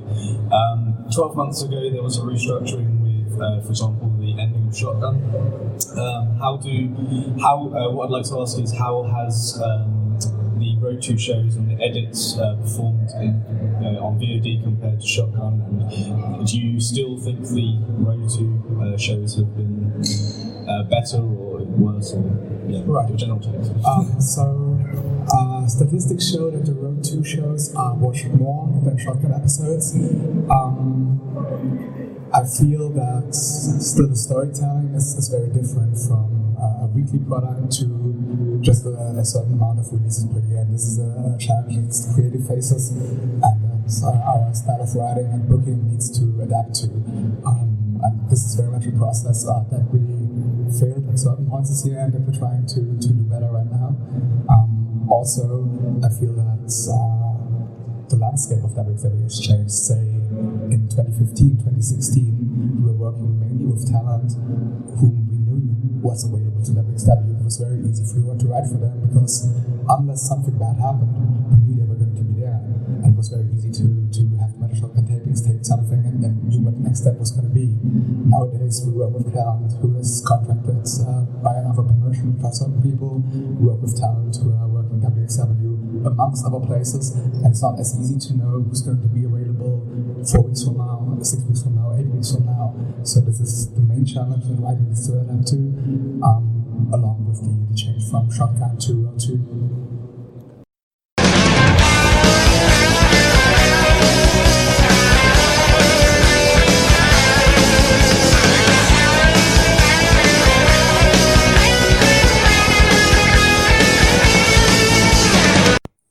It is the end of the weekend here at Oberhausen. We are in the hotel room and we have shows to discuss, and also we are also just discussing various bodily fluids leaving us, as they have been doing over the course of the weekend. Like the theme of the last hour or so, because like we were going to record downstairs and then me and Matthew started exchanging drug stories. Yes. Which segged into like a 20-minute conversation or something about dicks. Yeah, the size of penises and so forth. We were discussing like how much you urinate. Like a horse, apparently. And then we were talking about shipwrecks. Yes. During the show today. Which can segue nicely into talking about ambition, because it was the end of ambition that Brother Moore missed in the shitter. He missed the whole match. Doing the Kimi Räikkönen approach to watching events. And Arn holding it in until seeing a Spanish fly at the end of a shoot style event. There was like a Spanish fly, a shoot Spanish fly, and then there was some other shoot move that followed that, which is, I don't remember what that was. But I basically just walked straight into the toilet at the end of the show. So NXT UK's own A-Kid won a late replacement for Damon Moser, so presumably taking over Damon Moser's victorious. Damon Moser missed out, man. Yeah, bad luck for Damon. We'll be crying all the way back to Battle Pro tonight. But I mean, is there any one match you particularly want to highlight about Ambition? Or? Ambition, I thought it was a very solid tournament. Like there was a lot of. The thing is with Ambition, you're never going to get like a bunch of fucking 4-star. Yeah, there's going to be short matches. But it's all about like the intriguing moment to moment, transitions and Spanish flies. Who it was? Somebody said like they thought it was going to be very samey because like everyone that was in the tournament was almost a bunch of mat wrestlers, but like they did mix it up really well. The Scotty Davis versus Serious Kev match. No, it wasn't Serious. Russ Taylor, sorry. Russ Taylor versus Scotty Davis definitely picked up the intensity a bit. Russ Taylor versus Serious Kev. Well, Russ Taylor is a serious man as well. I don't know what match you're talking about. It's like Scotty Davis wrestled A-Kid. Oh, ignore. And that is the match that where it went from being... They had so there was 3 really decent matches with Dan McCarvey and James Runyon. That was solid. Yeah. Alexander Dean and Dom Guarini was solid. And then Russ Taylor and Serious Kev was, I keep calling him Serious Kev, it's Kev Lloyd. That was really solid. So it was 3 really perfectly solid shoot style matches. And then Scotty Davis and A-Kid happened. And there was a spot where Scotty gator rolled A-Kid out of the ring. I gator rolled him back to NXT. But so he went out on the floor and he looked hurt. and I thought it was going to be like a count out or something, and then he stood up and he had this look in his face like, oh, it's fucking on. Went into the ring and they just started battering each other with like throwing hands. I think palms. they probably went a bit too long on that because like ideally they want to go back in there, start throwing bombs at each other, and then one of them's going to get knocked out. Yeah, and that would have been ideal, but they did it was a submission finish, but like I missed the tap, so I thought it was a referee stoppage because Taz basically called the match off and was hard at the finish. But like that bit where like he went back in and they started really going at it, that was like let's wake the crowd up, and it really worked. And was it Scotty who was like, or I think it was A-Kid who was like throwing the punches to the back of the head, which looked very like UFC-ish. The hammer fist, wasn't it? The hammer fists, yeah. That was really fun. So that definitely upped the intensity. And then I thought Guarini versus Makabe was really, really good as well. And I mean, they were talking about like how they've wanted to have that match for a while. Yeah. And no, that was really good. I think that's that would have been, I think, the best match. Yeah, I wanted that to be the final because that was the matchup of the 8 that I was really looking forward to. But yeah, that was the best match in the tournament. But I thought the best match on the show was Tim Thatcher and Oli Lorcan because they just beat each other up, and it felt like an ambition match because they didn't do anything stupid. Definitely, it was a step above, I think, everything else. Yeah, yeah. And I think when you consider it, when you compare this ambition tournament to, for example, to the maybe Ambition 2017, when you had Riddle and everybody in that one. Bailey? I think it was Riddle and Speed. No, Riddle. I can't remember who was in the fight. It was Riddle and someone. Well, the Riddle one anyway. I think like the standard of that was, I think, the highest it's been. Yeah. And I think every year since it's kind of been like, it's still a good standard, but. Well, Tim won last year. That was pretty decent. I enjoyed the gimmick of this one being like it was the wildcard edition and like leaning into the fact that they didn't have, you know, the tippy top stars, you know, didn't have a UFC fighter anymore. So like sort of leaning into that. Tom Green's a shoot fighter. Yeah. A shoot career. Yeah.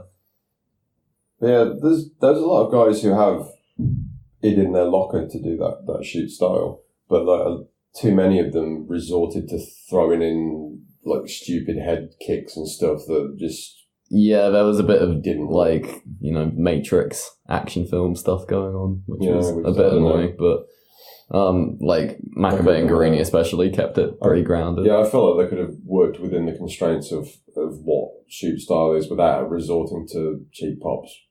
Yeah, sort of Spanish which they style. don't get anyway because the crowd don't really pop for Ambition. It's more a what we want to see is like you know it's about oohs and ahs. Like the style makes simple moves look like more effective because like they're used in a different way. It needs to look like the other guy doesn't need to cooperate at all to take the move. Yeah, so I'm fine with suplexes, like a German like suplex. literally just chucking a guy over your head. Yeah, if you have the strength to do it, then it looks believable. But a Spanish fly, Jesus. Spanish, that is very egregious, I have to say. Yeah, it's the style of pressing catch.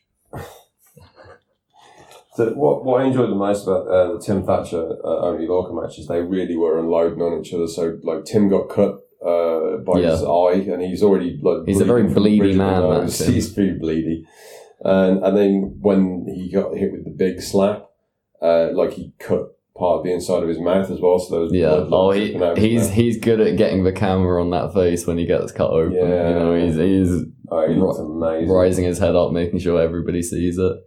But that was great stuff, and obviously you could see how happy he was with it. Like he was thrilled to have that match with Mr. Ishikawa last year in March, but he was very happy to have that match. Yeah, this was another meaningful, emotional match for him. It feels like Tim has basically got to the stage of his career where he can call his own shots and just say, I want to wrestle this guy in a shoot style match, and someone lets him. That is what he's just really happy about it. So he was walking up the ramp to the stage area after the match with Lorcan, and he just got this massive smile on his face, and I was so happy to see Tim Thatcher that happy. Yeah, this is like his therapy. So. Yeah, and he's such a good boy that it just makes me happy that he's doing well. Yeah, and it's fantastic. That was my emotional moment. I always have a moment at the weekend where I nearly burst into tears, and that was it. Like when he was going up the ramp and he got the big smile on his face. I was really happy. Yeah, it's fantastic that he has this outlet to showcase what he can do. And a great idea to have it on the show. And that and the Maccabee Guarini match definitely made this one a memorable one. Final, obviously, a bit of a letdown. The final was going okay. Yeah. Until the stupid Spanish fly spot that everyone hated. And then A-Kid winning was a bit Uncle Paul. A little. There were a few moments of hello, Uncle Paul. If he didn't have that contract, I don't think anyone would have had a problem with him winning. No. They might have had a problem with him hitting the stupid move, but... it's the stupid move. It's a stupid move combined with the NXT thing that just, it was like, oh, okay, that happened. And kind of, Yeah, I always enjoy Ambition. It's a short show. You get like what is on the it was great hangover wrestling, I've got to say. Like I needed a sit in silence for most of it. Yeah, needed a nice calm. And there's not a lot of people in there. It's always like a low attended show. So yeah, perfect. It's the kind of show where you need to be able to see the ring, but like we got somewhere where we could stand and see basically everything. Which is perfect. So yeah, perfect way to recover from the after party. And then we got like night 3, the main show. Do I talk about anything in particular first, or just kind of? Or do we want to talk about the main event first, and obviously the big angle? I guess so. It's probably the main. So we have a new faction in WXW. A Pretty Bastard faction, the Pretty Bastards, victorious. Bobby and the Bastards. Pretty Bastards victorious in World Tag Team Festival. Maybe a little bit surprising, but I mean, we did say that it was either going to be them or Hours of Hungary. Yeah. But obviously, kind of the final match was a bit of a moot point, more of an angle than anything else, with the Hours of Hungary getting eliminated relatively early on, and then... I thought it was going to be 1-4 to a finish. Yeah, we didn't know what the rule set was going to be before they announced it, and when they announced that it was going to be elimination, you knew there were going to be shenanigans because Lorcan and Birch were not going to be getting pinned clean. I even said ref bump when the main event started. I was like, oh, ref bump. Yeah. It wasn't Taz. Like, Taz wasn't refereeing the main event, so there's a ref bump. So yeah, shenanigans were lampshaded very early on, and they definitely came to fruition. I feel like it was signposted though. I didn't have a problem with. You know how much I hate ref bumps, how worked up I get about it, but it felt like they hadn't really established anyone in this. Like the Hours of Hungary, as much as I liked them, it wasn't like they'd been on the cusp for years and this was their time and they got screwed out of it. So I wasn't that mad about that. I don't care about Birch and Lorcan because they're not going to be around.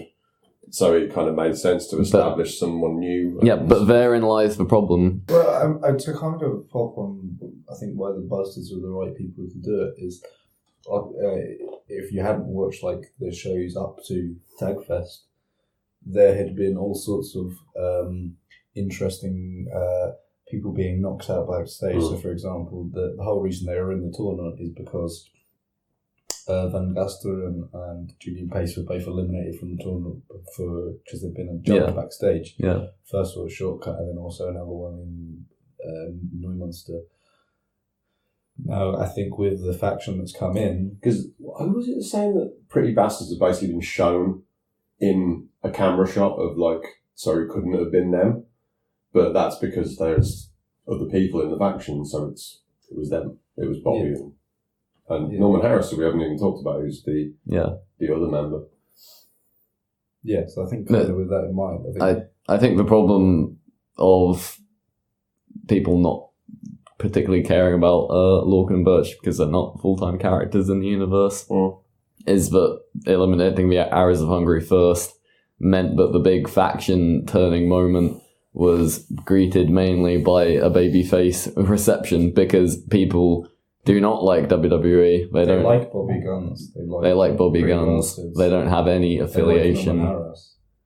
Yeah, exactly. I mean, the fact that, they turned Bobby Guns heel, and he got like an overwhelmingly negative reaction yesterday, but that was because he was wrestling Tim Thatcher, who's been there for years. But other than that, he's beloved by everyone. He's the anti-hero, and people are going to cheer the anti-hero over two guys who they either have no affection for or anti-affection. Like Tim and Vite, then I think you'd have got a different reaction. But like the Arrows of Hungary had gotten over this weekend as well, so like if they had been the team at the final, everyone would have been molten for it. I feel like they would have gotten such a massive heel reaction, but because it was the NXT team, it was greeted with we like Bobby because we've been watching Bobby, even though we were against him yesterday. We like him. We like and we want to cheer for the heels.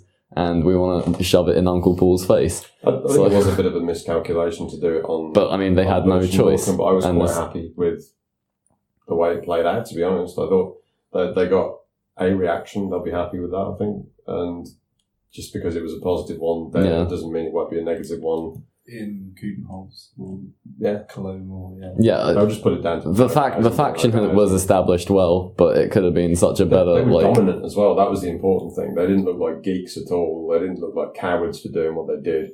They just turned up, beat people up, and took what they wanted, which is very true. That's what you want from a stable when you're establishing them. And oddly enough, it's exactly the same way they established Rise.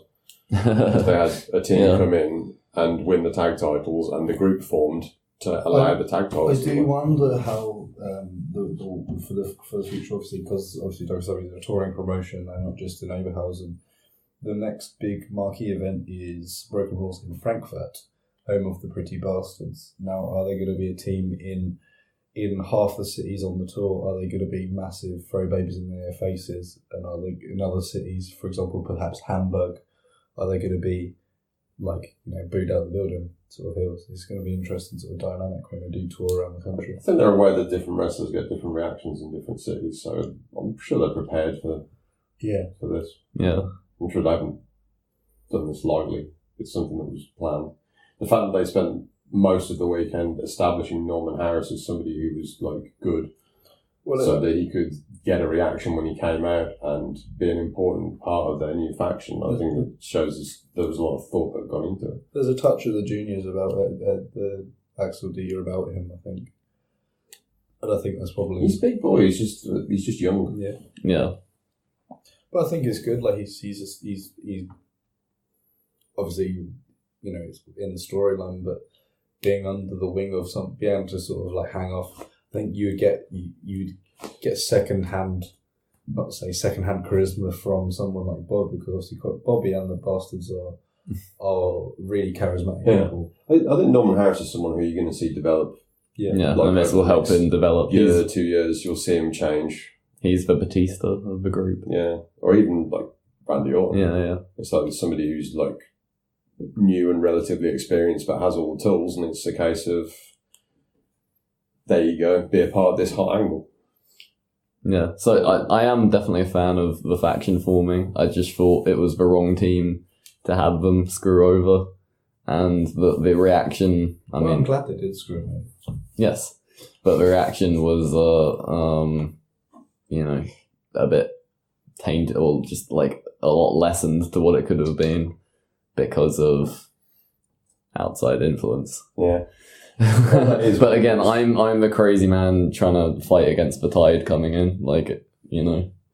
At this point, you have to kind of accept it. I enjoyed it. I felt like something was going to have to happen. Like I said, there wasn't anything here that had been built up for ages that they'd fucked with. It wasn't like Avalanche and Nero losing the belts. It wasn't. There was no downer about it. It was just something different. So I didn't really have a problem with any of it. It was fine. I enjoyed it. And I think in a way,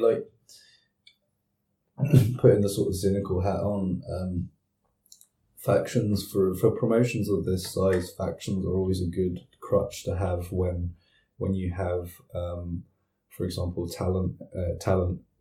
The talent situation being as fluid as it is at the moment. Yeah.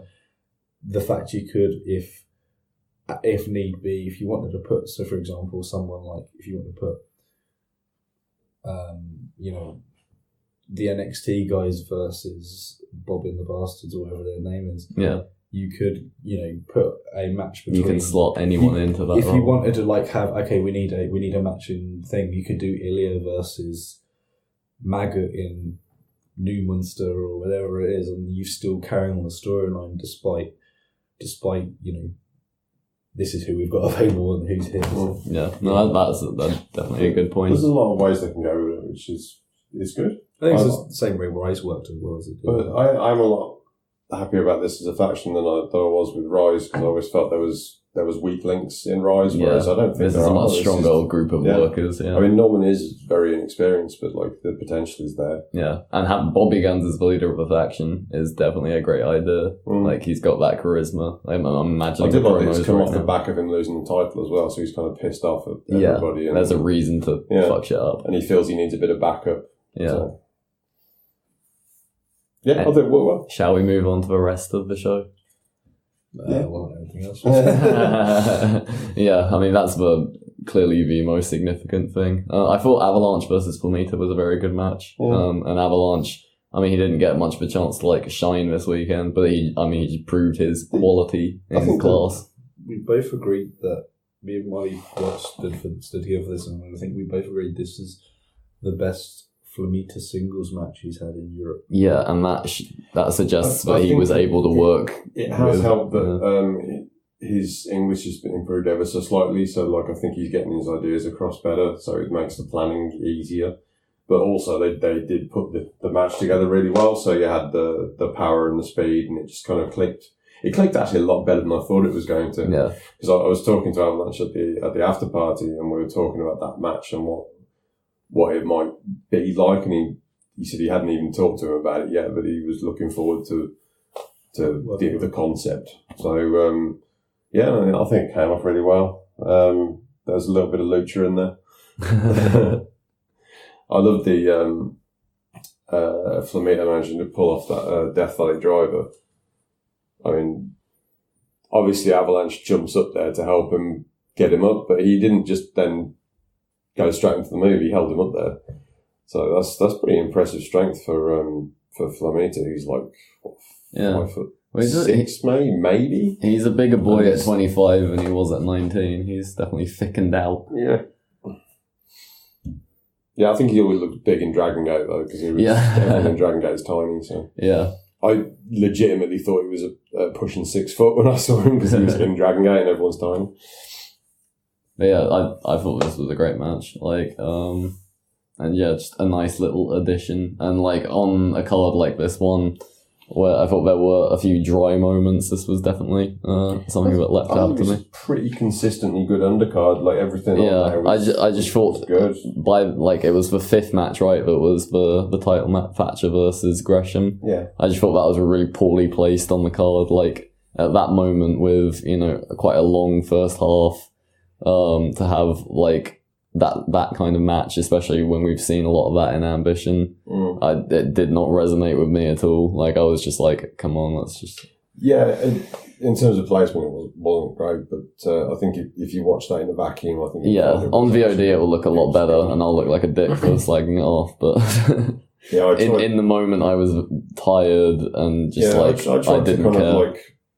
Mentally reset myself for it, which was something I couldn't do for the Amel Lufisto match, which they put in the death spot, because they had Star and Dragunov on behind, and they just leathered each other. Yeah, it was a very physical, exciting match, and they needed a cool down match before the main event, and they just got chucked into that death spot. So it was a case of Lufisto having battled her way through a tournament to get a title shot, and then found herself in this spot where nobody cared. Yeah, I feel that could have very hard to get into that. That could have opened the show, I thought, and kicked it off to a hot start, and then you could have put the 4-way in the death slot and just had a bit of flippy doos. Yeah, that would have been better. Yeah, I think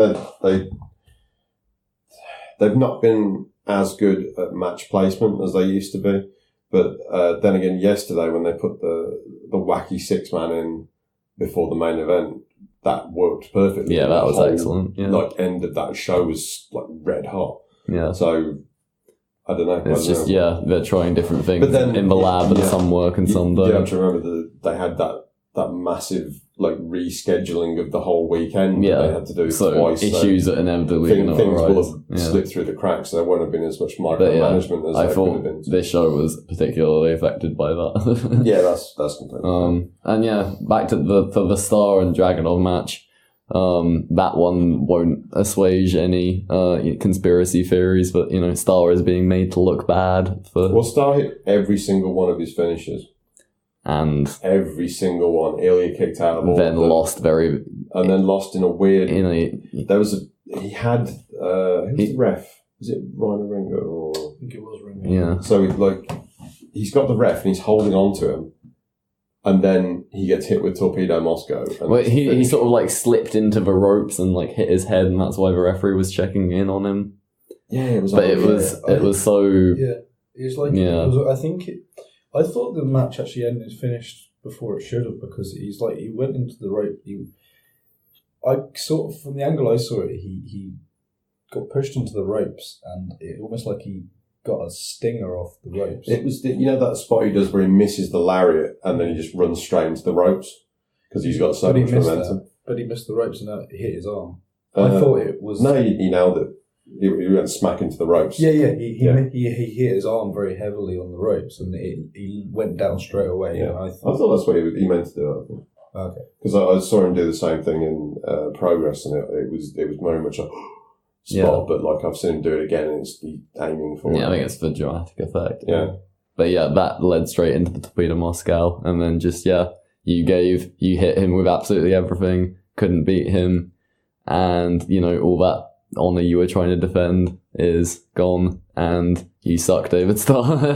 It was a very weird message to send. send. Is very, very strongly influenced by WWE, who don't want him to beat any of their guys. So I have no idea why they felt the need to put them together. So I felt it was a strong message being sent.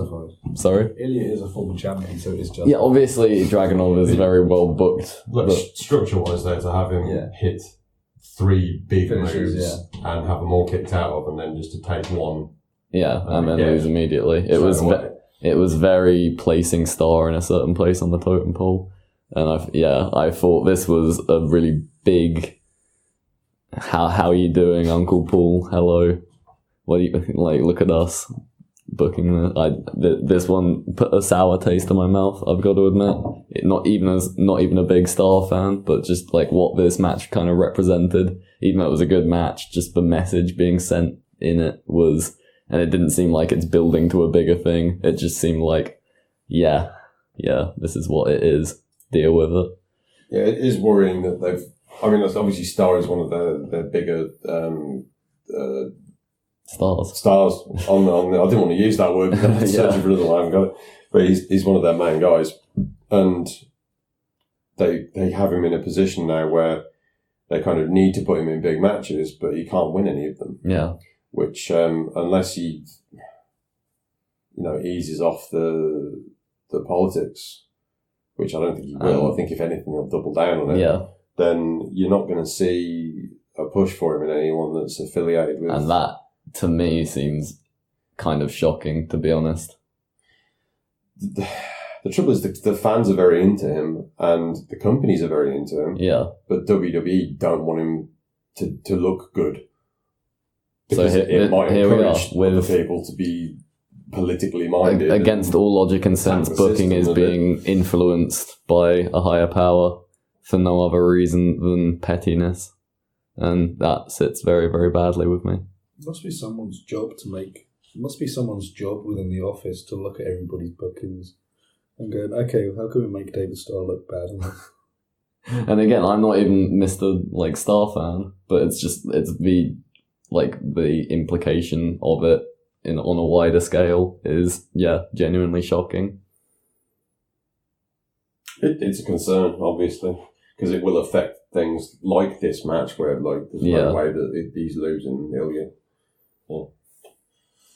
What can you do? Do we want to talk about a cheerier element of the show to round things off? Or? It was very good to see Oliver Carter. Yes. I always like seeing Oliver Carter, and I'm glad he signed because Europe deserved to lose him because nobody booked him. I completely agree. Yeah. So hey, Oliver Carter, lovely Oliver representation. You're one of the people I'm glad got signed. I was stood next to you at the start of the show when the 4-way was on, and we were talking about Oliver Carter, and I was like, he got booked for Rev Pro, and he was in there for like one match, had the best match on the show that he was on, and never got booked again. Yeah. Well, he lives in Switzerland, right? So yeah. So it's not exactly the hotbed of wrestling, but yeah. But yeah, like he's one of these people you're like, oh, I wish he could get flown in way more often because he is really fun and really good. The only company that really never did anything was GWF, but then that's the people who are watching that outside of GWF is probably GWF's not really on most people's radar at all. No. As good as some of it can be, but like I say, I'm happy. He's one of the few people I'm like, Joe, fair play to you for signing. You deserve it. Like he's somebody who deserves it because it's not really going to affect anyone else. I don't trust the wider scene as a whole enough to actually book him properly. So or at all, yeah. So yeah, good for him. Yeah, good get that kick, take that money. Yeah. Should we talk about some of the people who've had like a really good weekend who have not, previous to this, had not really had the same sort of build? Layla Hirsch. Absolutely. I thought she's had a big weekend. I think it was unfortunate the match she had today was against Killer Kelly, who's not wrestled in like 4 months. So she looked a bit rusty. So that wasn't like a best demonstration of her abilities, but I think she got over strong on that Femme Fatale show. I can't remember who it was. It might have been Taz. Said that they needed somebody to push as a replacement because they just had run out of people to put on the show that they felt could carry the tournament and go in the main event. And it was her and Lufisto, and she looked every bit as good. I think it's been a great weekend for her. She only came over here to train, and she's gotten over huge. I think the benefits of coming to train in the academy are very apparent. A motto I have for life is, well, it's not really a motto, but just like just showing up and being present at something gives you a much better chance to get wherever you want to go. Like even if you don't think you're very good at something or don't have a lot of chance, just buying the lottery ticket to show up. It's the first week at university. Say yes to every invitation you get given. Absolutely. See what sticks. Yeah. First time in Oberhausen, say yes to everything. Within reason. it's been a good weekend for Layla. I think she's really happy with how it's gone, and she has a lot of potential to be even better. But like at the standard she's at now, I think she's probably better than Killer Kelly the first time I saw Killer Kelly. I would completely agree. Maybe the character needs a bit of work, so I'm not really sure what it is, but like her in-ring is terrific. Yeah, I mean her character right now is just sort of, she's Layla.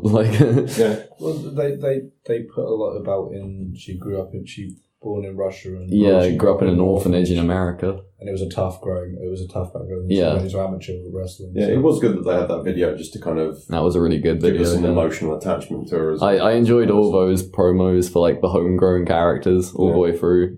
And I thought they did another cracking job with making people care about their wrestlers. I think, and another person going on the same thing, I think Rust Taylor was... Yeah, a lot of people said to me that they didn't know who he was. I'd never seen him before. I don't watch American Independence at all. I'd seen him in PWG, but it was a long time ago. And I legitimately thought he'd retired. I think he had retired for a few years. He may have done, but he's making another run. When his name came up on the list of people that were in Ambition, I gave it a quick cage match look because I was like, "Is that the same guy?" And, it is. So, but he looked super smooth. He looked like completely the finished article in every respect, and maybe give him a shot. give him some promo, see what he can do. I just wonder if he's like a guy who will do like the politicking and, brown nosing that you need to do. Maybe he's a bit laid back if he's not. Yeah, he seemed pretty laid back. You get that with people sometimes. Yeah. They just don't push for bookings, so they don't get them. And those are probably nicer people, but yeah. that was one of the guys that, again, I think this was Tass said that he doesn't understand why they're not getting booked and pushed in places because the potential is there and... Yeah. Workhorsemen. Oh, yeah, absolutely. I thought they were great. JD Drake especially, but I thought Anthony Henry was good too. Yeah, they both really made a good account of themselves. Yeah. I mean, I've seen them in and out of a ring. I've seen them wrestle before, and I thought they were good, but the standard that they brought over was really strong. I thought JD Drake, like you say, outside the ring, like his behaviour was impeccable. Yeah. He was a model professional the whole time. He had to put up with Barry bowling on the next leg from him, and he looked like a bear who'd been kind of poked. But he was still a professional, and he was great all weekend. Absolutely. Great entertainment. Daniel Maccabee. Daniel Maccabee, I thought not everyone knew of him. I think maybe they'd heard the name but didn't realise how good he was in the ring. And I think he's definitely gained new fans by coming and wrestling this weekend. Yeah. Well, I mean, I was certainly warming to him, but this weekend has definitely put me into like, he's like my favourite wrestler. Yeah, I've seen a lot of Maccabee matches because I interviewed him and I needed to be knowledgeable of his work and his spots and everything. So I watched like 30 of his matches. So I've seen a lot of his work and a lot of what he does. And I feel like this is a good representation of how good he is because this is basically what he does, but like it was like a small version. He's had some really great matches on the US indie scene over the last year and a half. Pretty much since that match with Tim Thatcher, nobody knew who he was before that. But yeah, he's been great. He kind of owes his career to Tim. And I'm sure Tim is just thrilled that he's managed to do that for him. Like he's picked someone up and gone like, I think you're pretty good. you got it, kid. And just getting that endorsement, you can see how much it meant to him. Oh yeah, well, I mean, he was talking about the scarf and he was all choked up at the press. Yeah, that's the Tim Thatcher influence. That's what people want to get. He's like, you just want to carry his bags to school. Well, I mean, it just shows how much it means to both Thatcher and Maccabee. But like, that just a symbol of a token of goodwill can carry that much meaning, and like that's what wrestling is for them. It's more than obviously it's a job, but it's also a passion. It's life in many ways, and like those moments mean a hell of a lot to these guys. And like when you see someone open up to you like that. And also just things like him wearing the football shirts, like, show his personality in the ring. Like, I don't know, just all the little bits of him, like, you see him for the first time and it's a bit like, well, that's a little bit weird. Like, I don't know what to make of that. But like, you start to understand that, it's him wearing his personality on his sleeve. And you can really respect that once you've sort of put it all together. And yeah, just seeing him open up to us like that. He's very easy to talk to as well. Like, I didn't know anything about Maccabee, and I can't remember if I DM'd him first or he DM'd me. We just started talking about stuff, and every now and again I'll message him and we'll just have a chat. Yeah. Which there's not an awful lot of wrestlers that I feel that kind of connection to that I can just have a chat. Yeah, he seems like a wrestling fan as well, which I'm always gonna love. Like, when I interviewed him, I said, like, do you want to come on the podcast? And he was like, do you want me to watch anything to prepare for it? Like, he thought I was going to talk to him about New Japan or something. I was like, no, I want to talk to you about you. And he was like, oh, okay. He literally thought he was going to come on and to talk about the stories of the week and stuff like that. I was like, no, I want to interview you. So, yeah, that was absolutely fantastic. So, yeah, big Dan Maccabee supporter going forward. Like, as I was saying before. I think everyone that has seen him work for any extended period of time has kind of gotten adjusted to what he does. He's one of our guys. And he is one of the... It's like Chris Hero or John Gresham or Chris Brooks, where they've grown up being fans. They absorb all the wrestling culture. They want to go and wrestle in different places, and just they're the kind of people who would, if they weren't wrestlers, they'd be stood in the crowd. Yeah. So you kind of want those people to be successful. So I'm glad that they're all doing well. Fantastic. Do we want to discuss anything else, or should we leave it there? I'm fine with ending on a high, because I think this weekend's been really good for a lot of people, because you had so many cancellations and so many things seem to be going wrong, but it's the opportunities that have arisen from all of this going wrong that have created a lot of opportunities for people this weekend that they might not have got. Arrows of Hungary had a great weekend. Yeah. They weren't originally scheduled to be in the tournament. I thought they did fantastic. It's, to borrow a phrase from the Evil Empire, it's grabbing that brass ring. And lots of people took it. And absolutely. Yeah. It's been a really good weekend for new talent. I love it when stuff like this happens, because it's like, I don't think we've had one of these weekends where we've seen a lot of really like top tier, high profile wrestling. Like we got last Tag League when we had like the one block last year. Every match was just fucking incredible. Everything was 4.5. It was just real, wasn't it? Like CCK and Ring Kampf and Akami and yeah, it was such a great show last year, just because of that, all of that was on it, and they were just loaded shows compared to this year. But this year, it's been a case of new talent taking the opportunities and making the best of it. And I think, almost without exception, everyone's stepped up, and they haven't been able to hit the level that the other guys were at. But they're on the ladder. Yeah. It's the sort of weekend we needed, like with everything going on in wrestling. It's like, we needed some, new talent. Always out there. It's just down to the promotions to find it and use it. And if that was easy, everyone would do it. It's not. But this was an example of wXw going, okay, let's see who we can use. And they must have had a lot of very lengthy conversations about the people that they were going to use on this weekend. And I think they've made some excellent choices. Mr. Arnold Furious, Mr. Michael Kilby. This has been Oberhausen. Thank you very much. Always a pleasure. Let's go to the bar. See you in March. See you at Carrot, when it will be Heute ist Carrot. Next year is Carrot. Goodbye. Bye-bye.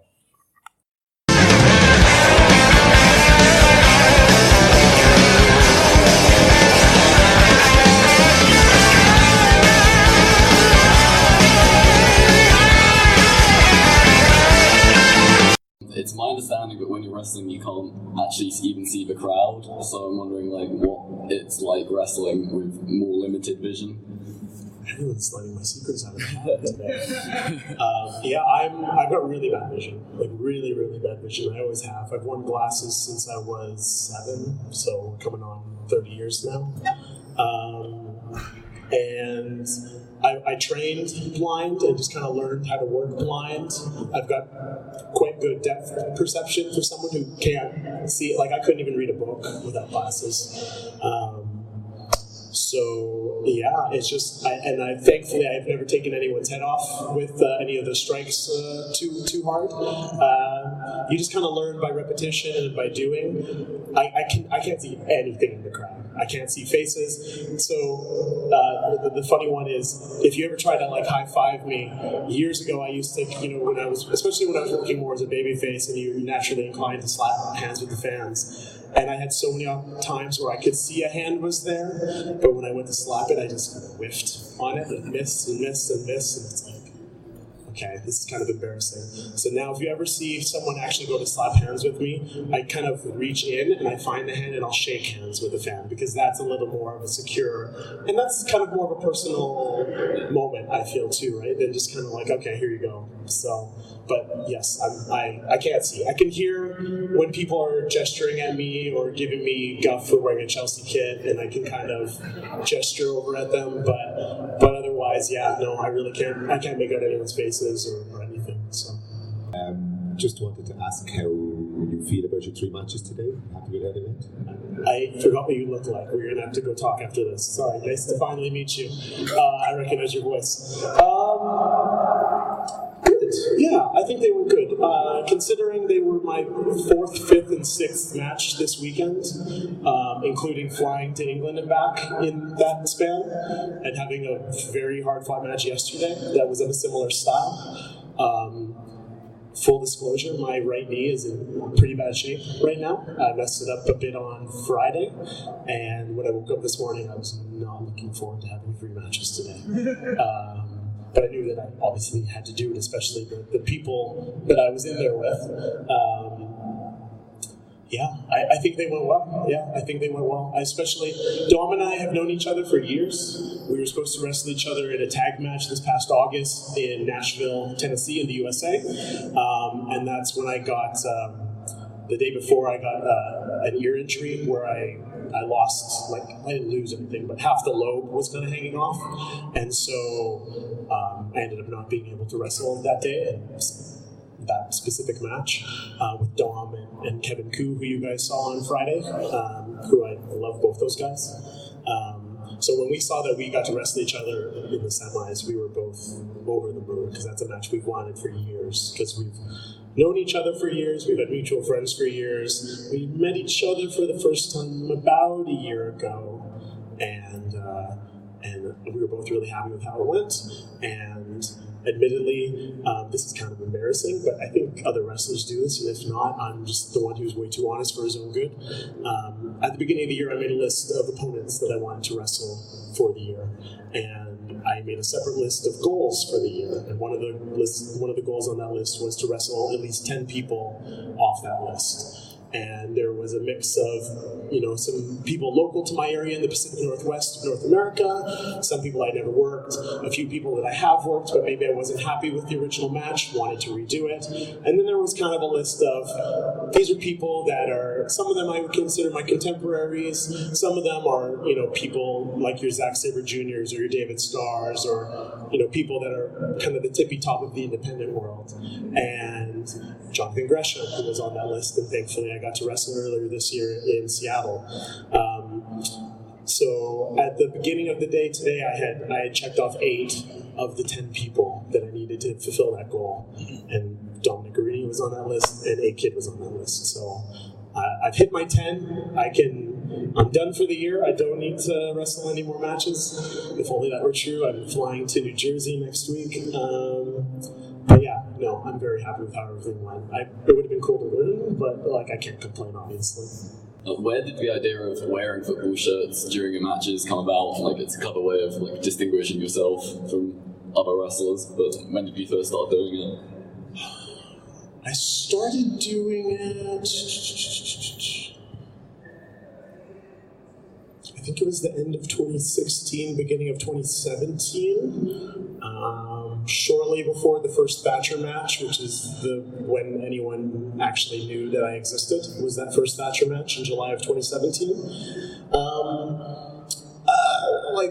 I'm not going to beat around the bush. I obviously don't have the best physique, and there's a million guys running around on the indies, especially in North America. I don't know if it's as much of an issue in Europe, just wearing their own merchandise or wearing the generic black t-shirt.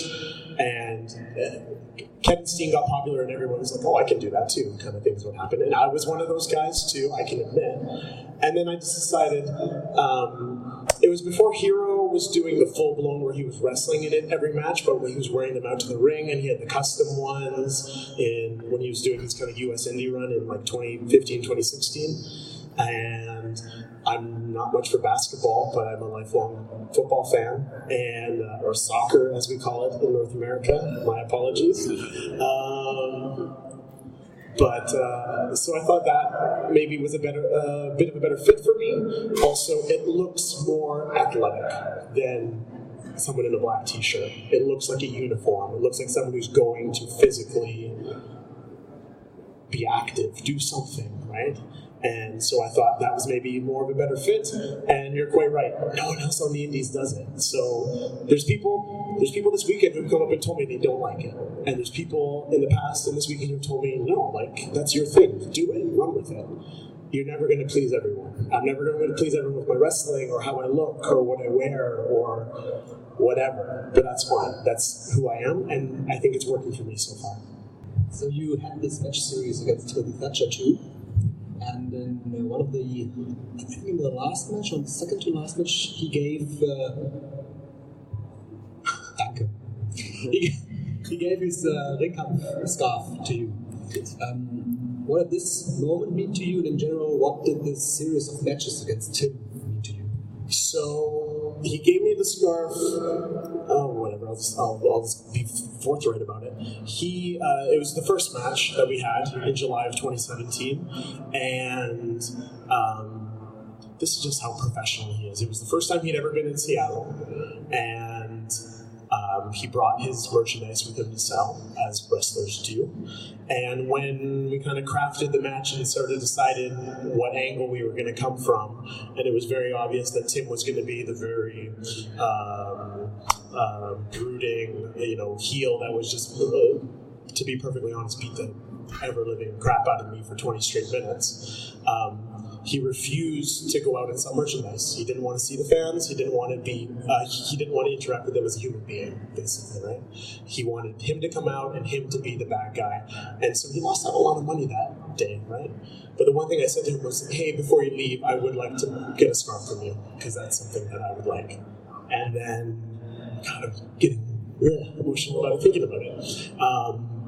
So at the end of the match, after we had a good match, and I guess I was up to whatever standards he had for things, he just gave me the scarf. That wasn't planned. That was just real, genuine emotion. Jeez.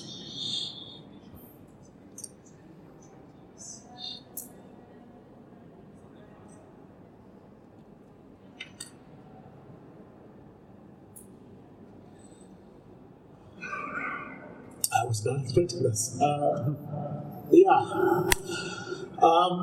That moment, and we built an angle out of it, right? He came back for the second match. At this point, I was the heel, and I kind of rubbed it in his face. Hey, you gave me this, and now I'm a real dickhead about it. He wins that match, and I kind of sheepishly say, okay, maybe I don't deserve this. Maybe you should have this back. And he said, no, you keep this, and you think about why I gave this to you in the first place. And then we came back a year later, and we kind of wrapped up the story with me winning and him saying, yes, like, you truly did deserve this.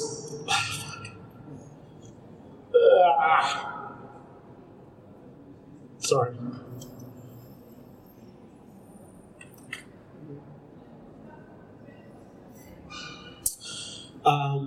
Two things.